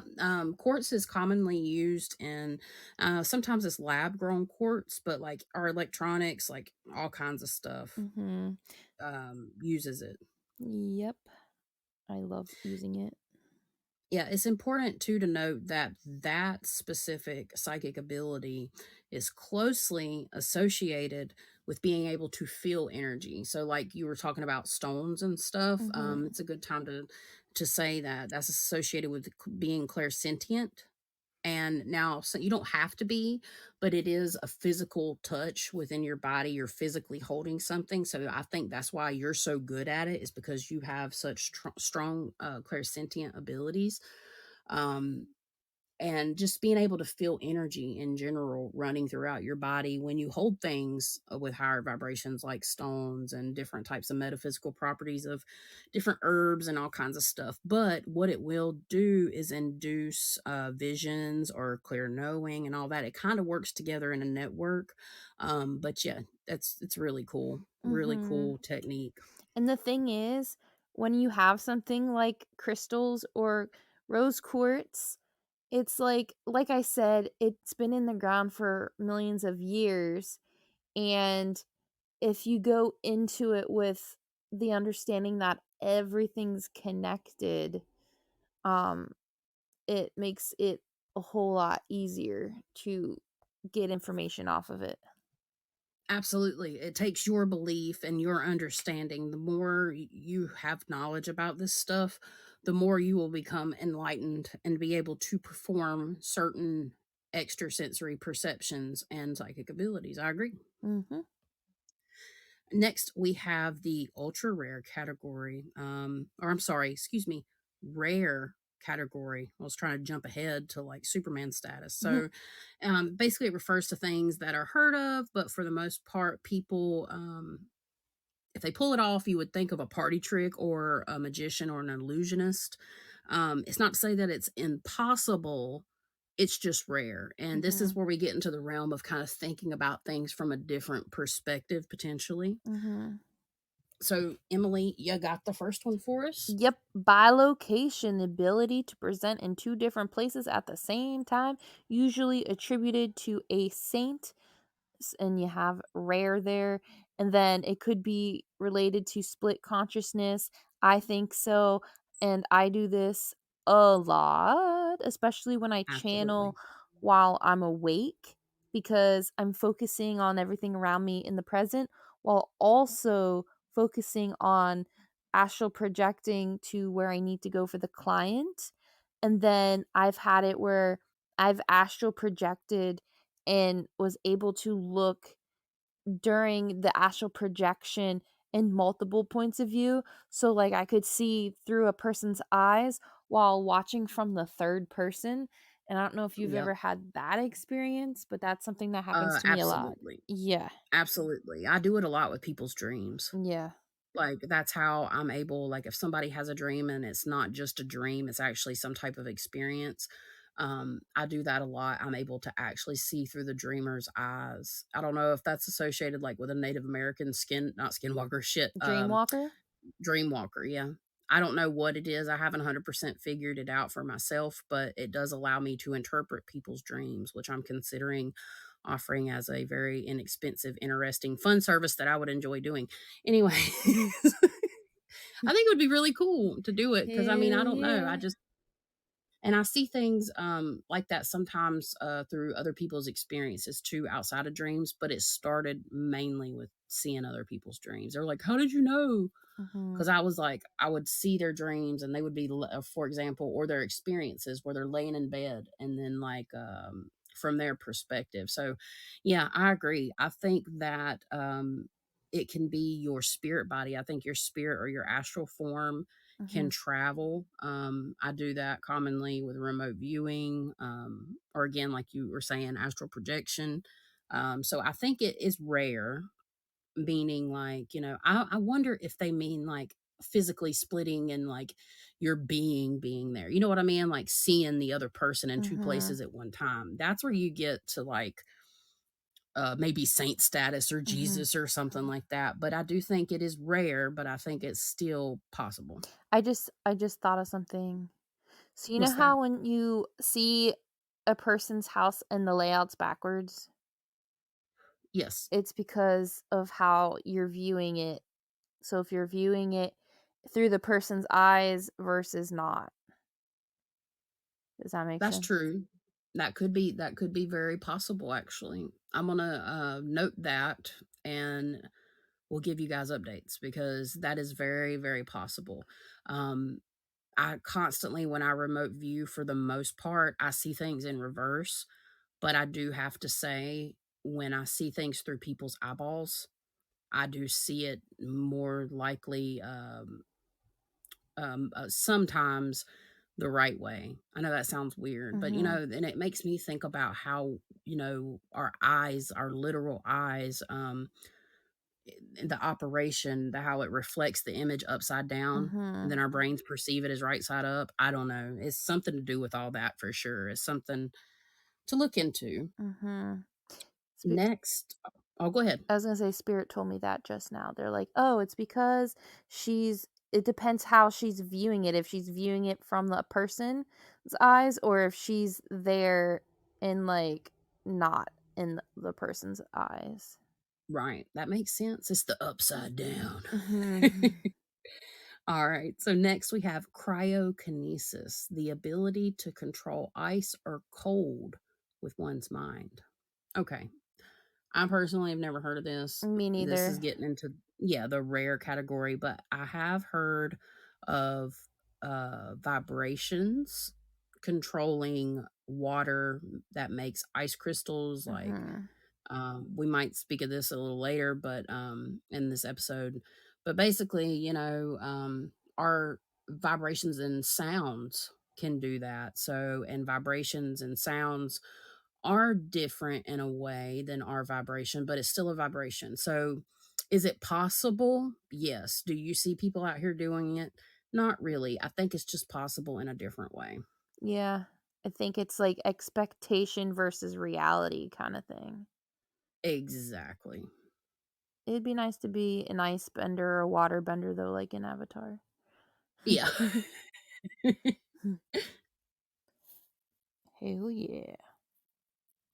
And then the next one is ergokinesis, the ability to influence the movement of energy such as electricity without direct interaction. I also feel like that's the same thing because technically our bodies have energy, and if you are a healer or Reiki master, you can manipulate energies. Correct. I agree. And then, there are certain cases where people interfere with electronics because of their psychic energy. So it does, I think this actually does happen. Is it rare? yes, could it be could it fit in the uncommon category? Potentially, because some people have psychic energy that they're not aware of, which produces interactions like poltergeist with electricity. So I think that might Mhm. go hand in hand with stuff like Oh, that. you know what? It just made me think about, like, at work, when every time I would get to the register, it would malfunction. And then Because your will to go home was so it strong. was. That fucking place is like a goddamn hellhole. Yeah, so your will to leave was so strong that you had to use this ergokinesis ability that you were unaware of to fuck up the register so you could go back home. Okay. But it's kind of like, um, I can't PK, PK, Yes. manifestation, it's kind of like that, but with Yeah, electricity.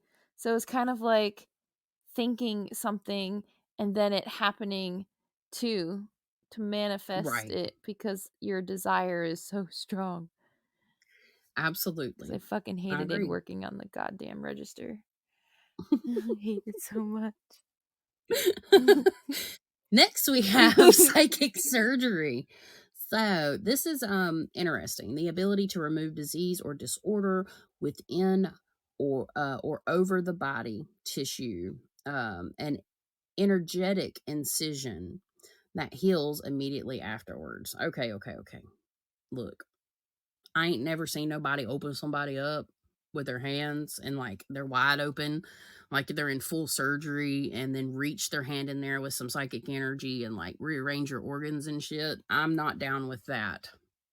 I can't get on board. The reason I put it Are you down with in the the rare. sickness then? Yeah, not down with that kind of sickness. But the rare, the reason I put it into the rare category is it falls along the lines of a healer. I mean, there are people that are healers.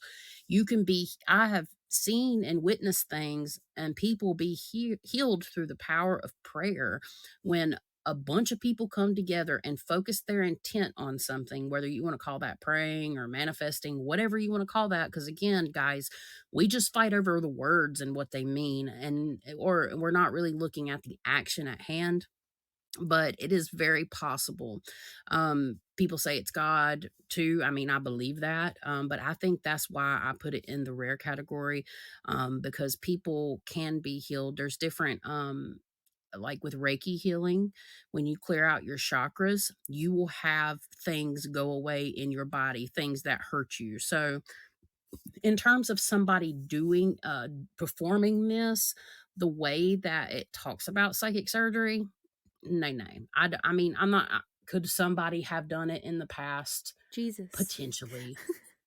Yeah, potentially yes. But is it happening? No, it's not happening quite in that way. So that's all I have to say about psychic surgery. I think again that one's expectation versus reality. Right. Yeah.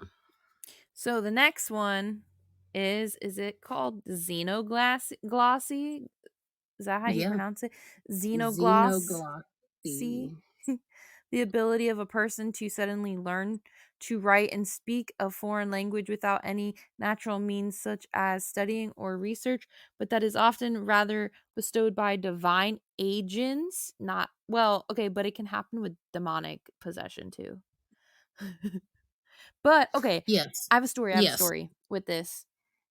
My uncle had a surgery or a procedure and he woke up speaking Spanish and he don't know Spanish. And That's wow. then it happened and then he fell asleep and then he didn't remember anything. I've heard about stuff like that.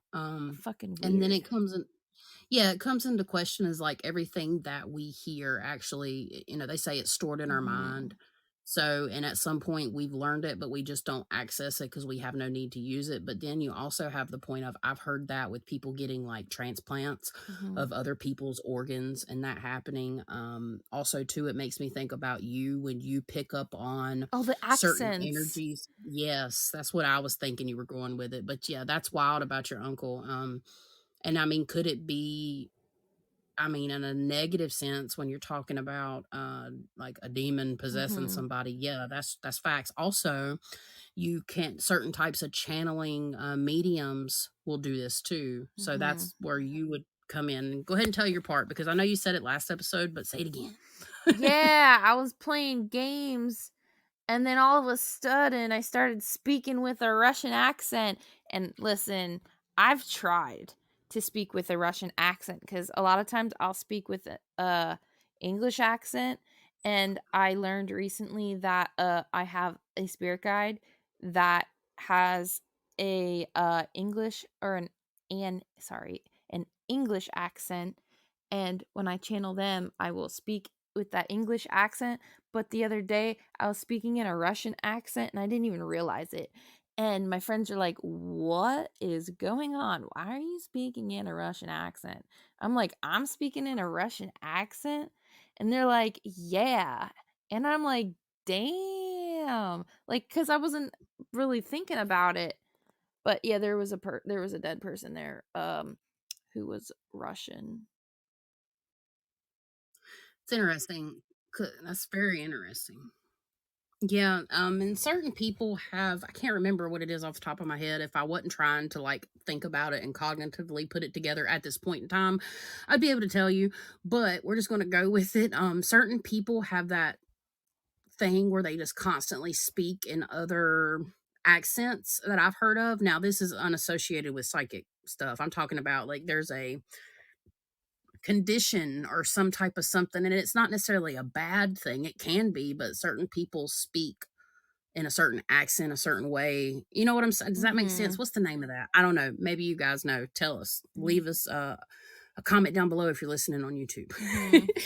All right. Next we have pyrokinesis. This is actually rare, but as we were shown in the movie Carrie, you guys probably know what this means. So it's the ability to control flames, fire, or heat using one's mind. Yeah, so great example is Carrie, but I put it in the rare category because there are certain parlor tricks you can do to make a flame rise or fall, but there are certain people that practice this and that actually, can make a candle flame, rise and fall with their intentions. Now, how would that happen with your mind? Well, I mean, I'm not sure. You would have to somehow will it to do so if you're doing it solely through yourself, or you would have to have the help from a spirit. Sometimes people use this for spirit communication as well. Um, just saw actually a Paranormal Files episode where that happened. It was quite crazy. I don't know. I'm not saying anybody blew it out because that shit just flamed out as soon as they asked, and it wasn't no trick candle either. So kind of freaked me out. They were in Salem. I'm not trying to get sidetracked, but Emily, like when we can, at some point, we need to go to Salem. I'm supposed to go there with my fiance's mom and my fiance's brother's girlfriend as a girl trip at some point. I'm scared. I'm not. I'm ready. I'm ready to rumble. I want to say too with the pyrokinesis, what about like those rare cases that have been documented about people who just combust and explode? Yes, spontaneous combustion. Yes. And that can happen, I'm assuming, for many different reasons. If we're going to say medical, something you ate ain't going right, and you ate too much hot shit, and something happens with oils, and you can ignite. Like, honestly, I was listening to a podcast where they were talking about this, and I wonder if it has anything to do with spontaneous combustion, where certain types of oils actually, if left out, will set fire. But these spontaneous combustions are something else. I haven't put a lot of thought into them, but it would be fun to channel in what the fuck actually Like happens. the people that combust. Yeah, that's what I'm saying. Like, it would Yeah. be interesting to channel that in. I Maybe hope we should it's do not that. spicy food because I live by the spice. Because it's so nice. I'm gonna message you one day, and Hazel's gonna be like, "She's gone. She's gone. All that's left are her burnt feet. Or burnt I'm sorry if shoes. you guys know anybody that spontaneously combusts. We're not trying to devalue your story. Okay, moving on. The next one, M, please. Is the opposite. It's hydrokinesis, the ability to control water with one's mind, like a waterbender. So, the water experiment. So, there's an experiment where scientists looked at kind of like the rice experiment, but this had to do with positive and negative vibrations towards water, and they saw like the positive vibrations made pretty ripples and very like symmetrical ripples, whereas the negative vibrations were very chaotic and crazy. Yeah, and that was a lot to do. They've done it with sand, with music, with that type of vibrations. And the Mhm. rice experiment was done with like hatred and love with humans. Mhm. And you can do it Yeah, with that, plants too, because yep, plants have water in them, and it's an yeah. organism. And I'm saying it's not impossible. I Un don't think Unpossible? unpossible. Yes, In impossible. Impossible. I was trying to be funny. But Oh. yeah, impossible. But yeah, so it's not impossible. Um it's getting late, y'all. We almost to the end of this It's 2 podcast. It's a.m. 2 a.m. and we're getting to the end. So bear with us here. I guess we're gonna go ahead and move on with all that being said.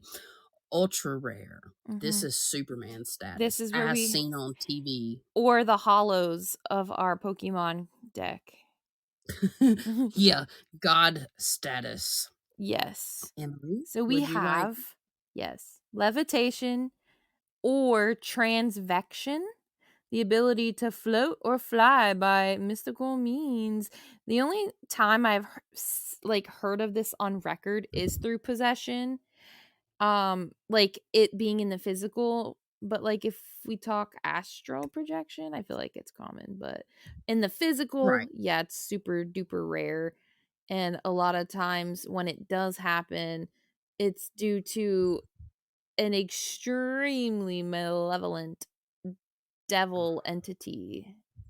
Right. And it's this is actually it is ultra rare, right? Now, if you're talking about objects, it's different, but we're talking about like a person. Yeah. Yeah. So just to clarify for the listener, and just one side note, Stranger Things, transvection, Hmm. Vecna. What does Vecna do? He levitates. He Anyways, levitates people. yeah, so maybe that's where they got that from, calling him Vecna. I don't know. It would be interesting. I just I thought didn't about even that put that randomly. together, but I think you're right. Yeah, and it's considering we started off with like kind of an 80s Stranger Thing type theme to this one Hmm. just for shits and giggles. But yeah, I was looking at that. I'm like, Vecna, what? No, anyways. But I have heard of this in the means of Central American witchcraft, which goes back way back to like Mayan and Aztec, and like, there's some common things between Mesoamerica, long time ago, and Mesopotamia, right? There are tales Hmm. and family that I have heard of that I have to be careful here. Where I've heard of someone that practices magic, and in my book it would be dark magic, Hmm. um, where they levitate. So it is I've seen it spiritually. That's why I'm going to say it is possible, but it's generally like Emily was saying with some really dark stuff. So I just wanted to add that in really fast. Hmm. So next we have materialization is the creation of objects and materials or the appearance of matter from unknown sources. So generally people don't do this. This can happen in an astral realm experience or remote viewing, but as terms of well, since we're talking about magic, I will say this. But it's generally associated with tricky, malevolent entities. Okay. Mm-hmm. And the people that have the ability to do this was obtained through some magical source. And that has roots back to, for example, the Appalachian folk magic, where if you let somebody in your house that was a witch, which is not that, which I guess could be the darker form of Appalachian folk magic, or maybe not, because Appalachian folk magic was based, actually, they actually worked out of the Bible, I know, right? And they brought in traditions from like the Irish and the Dutch and the Native American, and they generally used it for good. But then you had like the black witches, they called it the Little Black Book in Appalachia. And if you had one of these ladies come, or men even come to the door, they would say that they would ask for a glass of water and they would drink it and they'd get up and leave. The next morning when they woke up, their cows wouldn't produce no milk. So we're talking about back in the day when you depended on your cow to provide you milk and, stuff like that. Well, there's tales of like a woman living on the hill, and she had a rag, and she was one of those dark magic practicing folks, and she would steal the milk from somebody else's cow by the act of going to their house, getting the water. She'd take a rag, because a lot of times, I know this sounds really strange, but rags were used for a lot of things in Appalachian folk magic to heal people. But she would take her rag when they were out of milk. She'd go outside, she'd put the rag on a stump, and she would take an axe and hit it. And once she hit it with that axe, then she could pick that rag up and milk it like a cow, and she'd come back in the house with milk. Now, this has gone around, and I'm saying that it's possible, but it's probably pretty rare. So that's the only kind of little story I have for materialization in forms of like witchcraft. Ooh. Then we have shape shifting or transformation, the ability to physically transform the user's body into anything. Y'all, did you guys see the video with the lady on the plane and she's like, he's not real? Yeah, I'm wondering if it was a situation like that, or possible.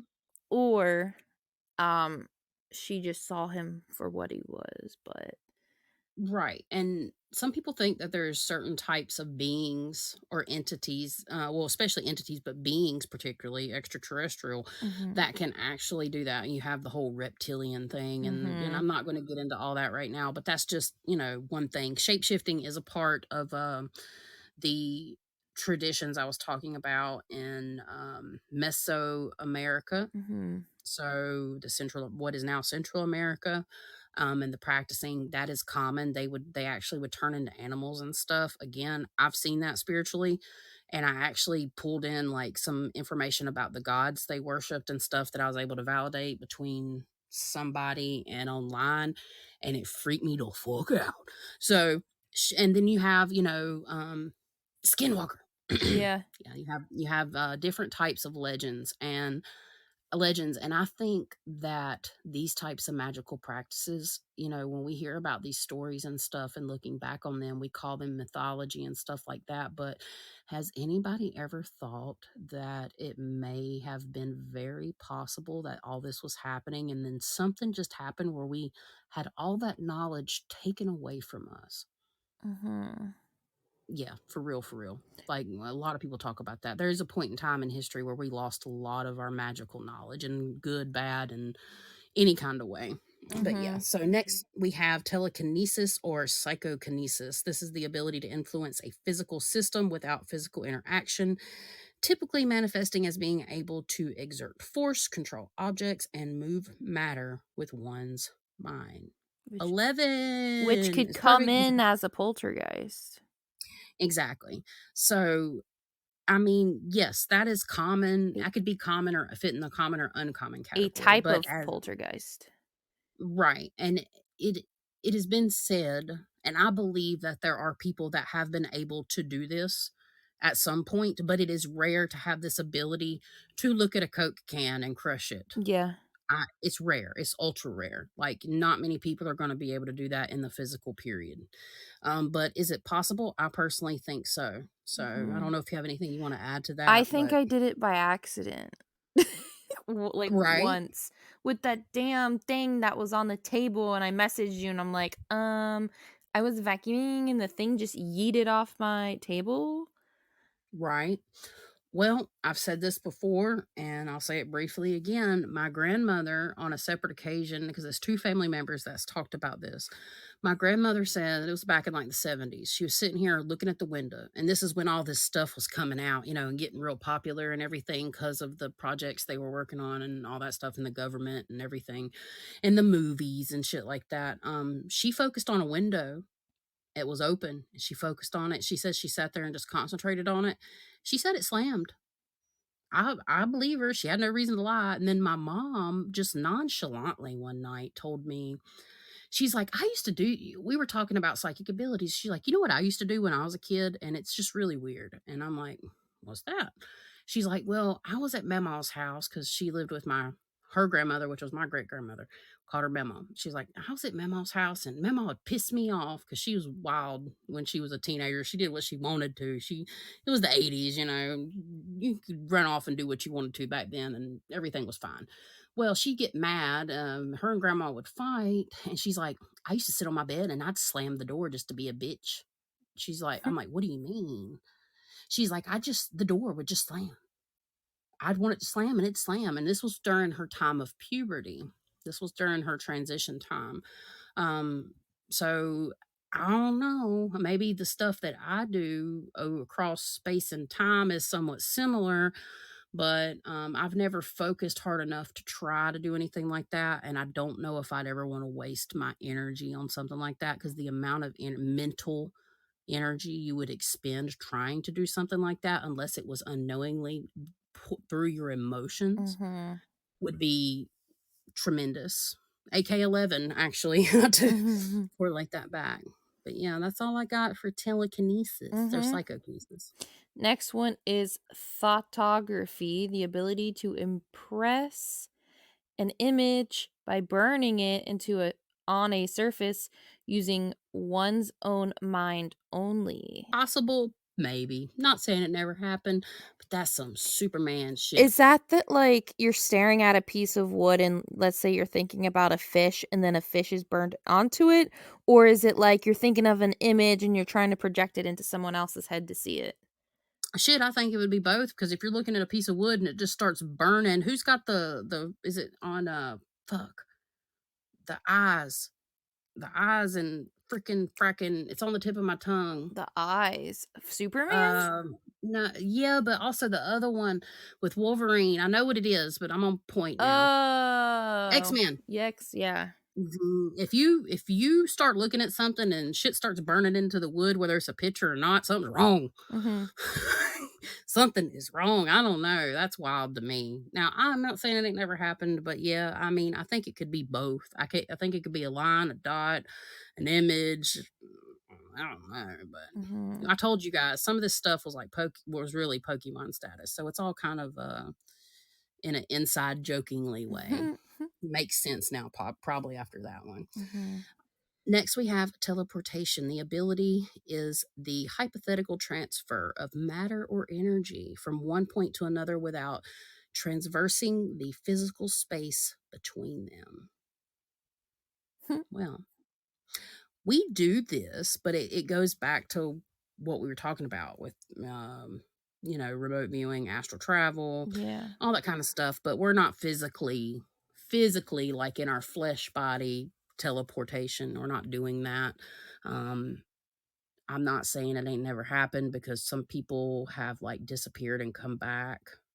Like I would associate that more with an elemental or an environment space, if that ever could happen, then unless it's a non-breathing person. So to me, super ultra rare, probably is never going to happen.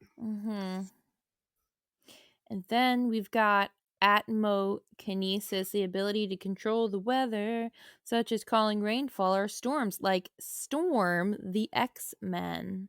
Yeah. X-Woman. Yeah. So this is part of actually some cultural beliefs and stuff.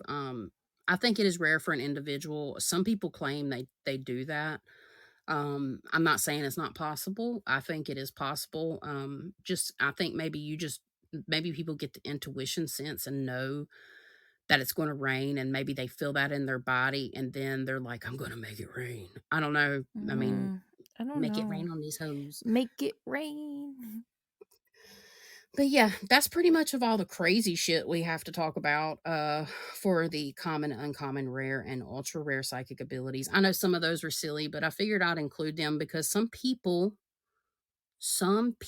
really think Mm-hmm. that psychics do some of this type of stuff. And maybe somebody somewhere out of the 9 billion of us on earth can, but it's very uncommon for some of these things. And some of these things are very common. So, expectation versus reality, guys, use your discernment. Mm-hmm. Hope some of these were funny to talk about, but yeah. So, lastly, before we get out of here, just briefly, we've talked about a lot of the dangers and warnings when opening up to your psychic abilities in the past, but it is important. I know we stated this previously in the episode about some of the dangers we've experienced, and kind of translating that till now. Again, just don't do anything you feel uncomfortable with. Don't if you're the type of person that wants to fight evil and kick ass, make sure that you discern the difference between what's real and what could not be real and your own thoughts versus your perception. There's a lot to it. But this part made me think of Emily and the magical thinking.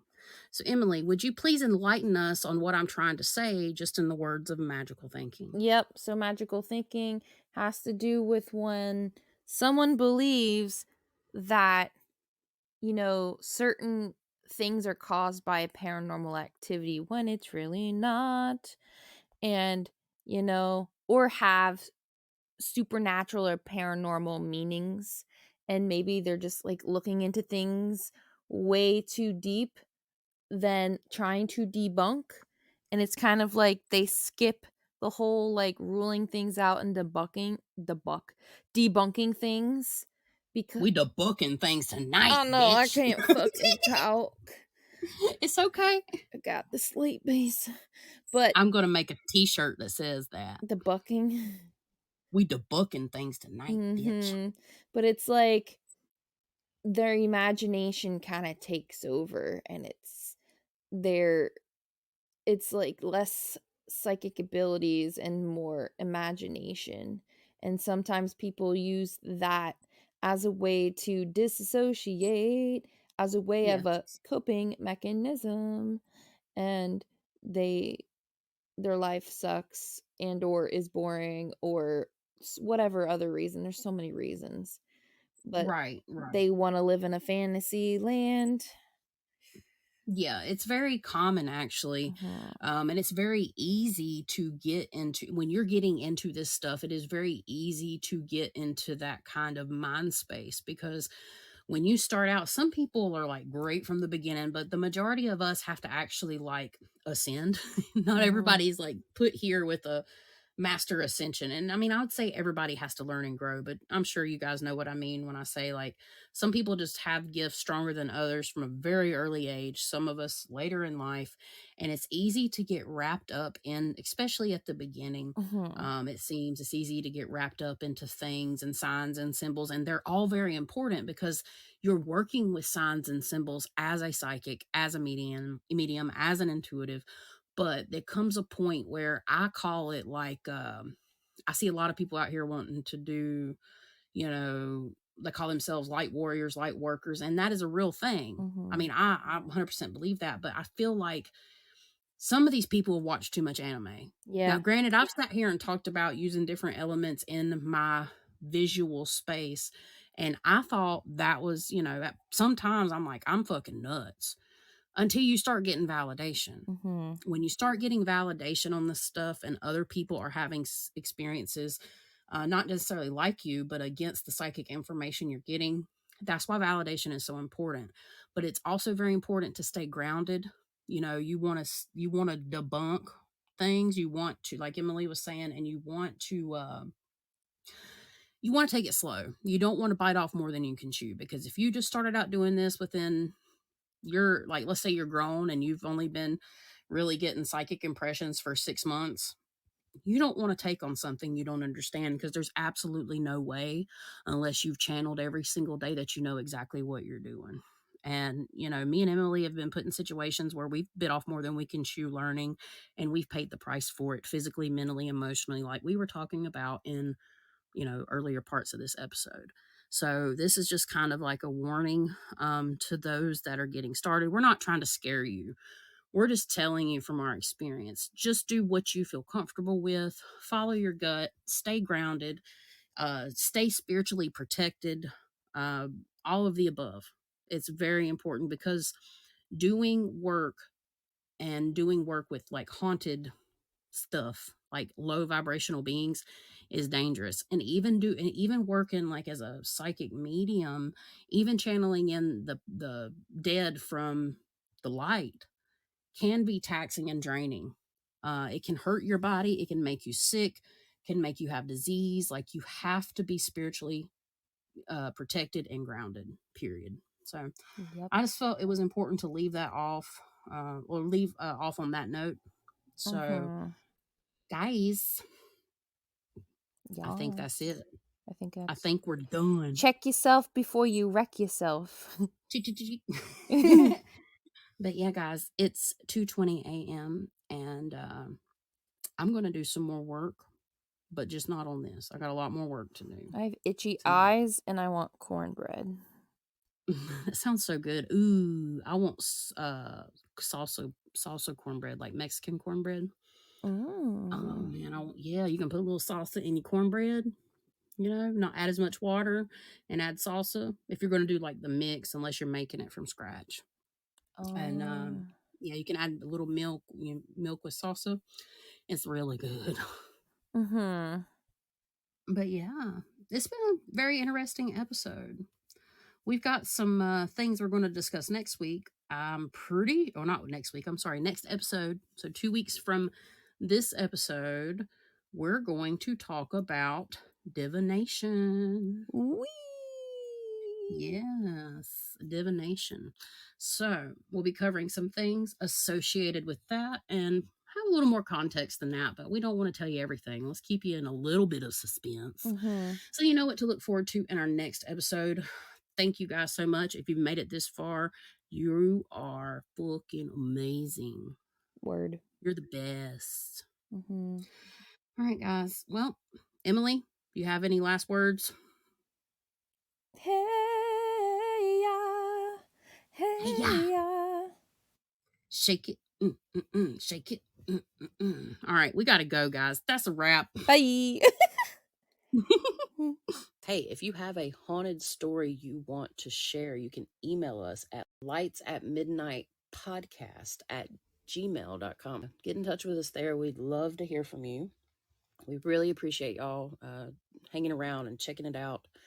And yeah, thank you so much. We are super excited to bring you some super awesome content. We really appreciate you guys checking us out.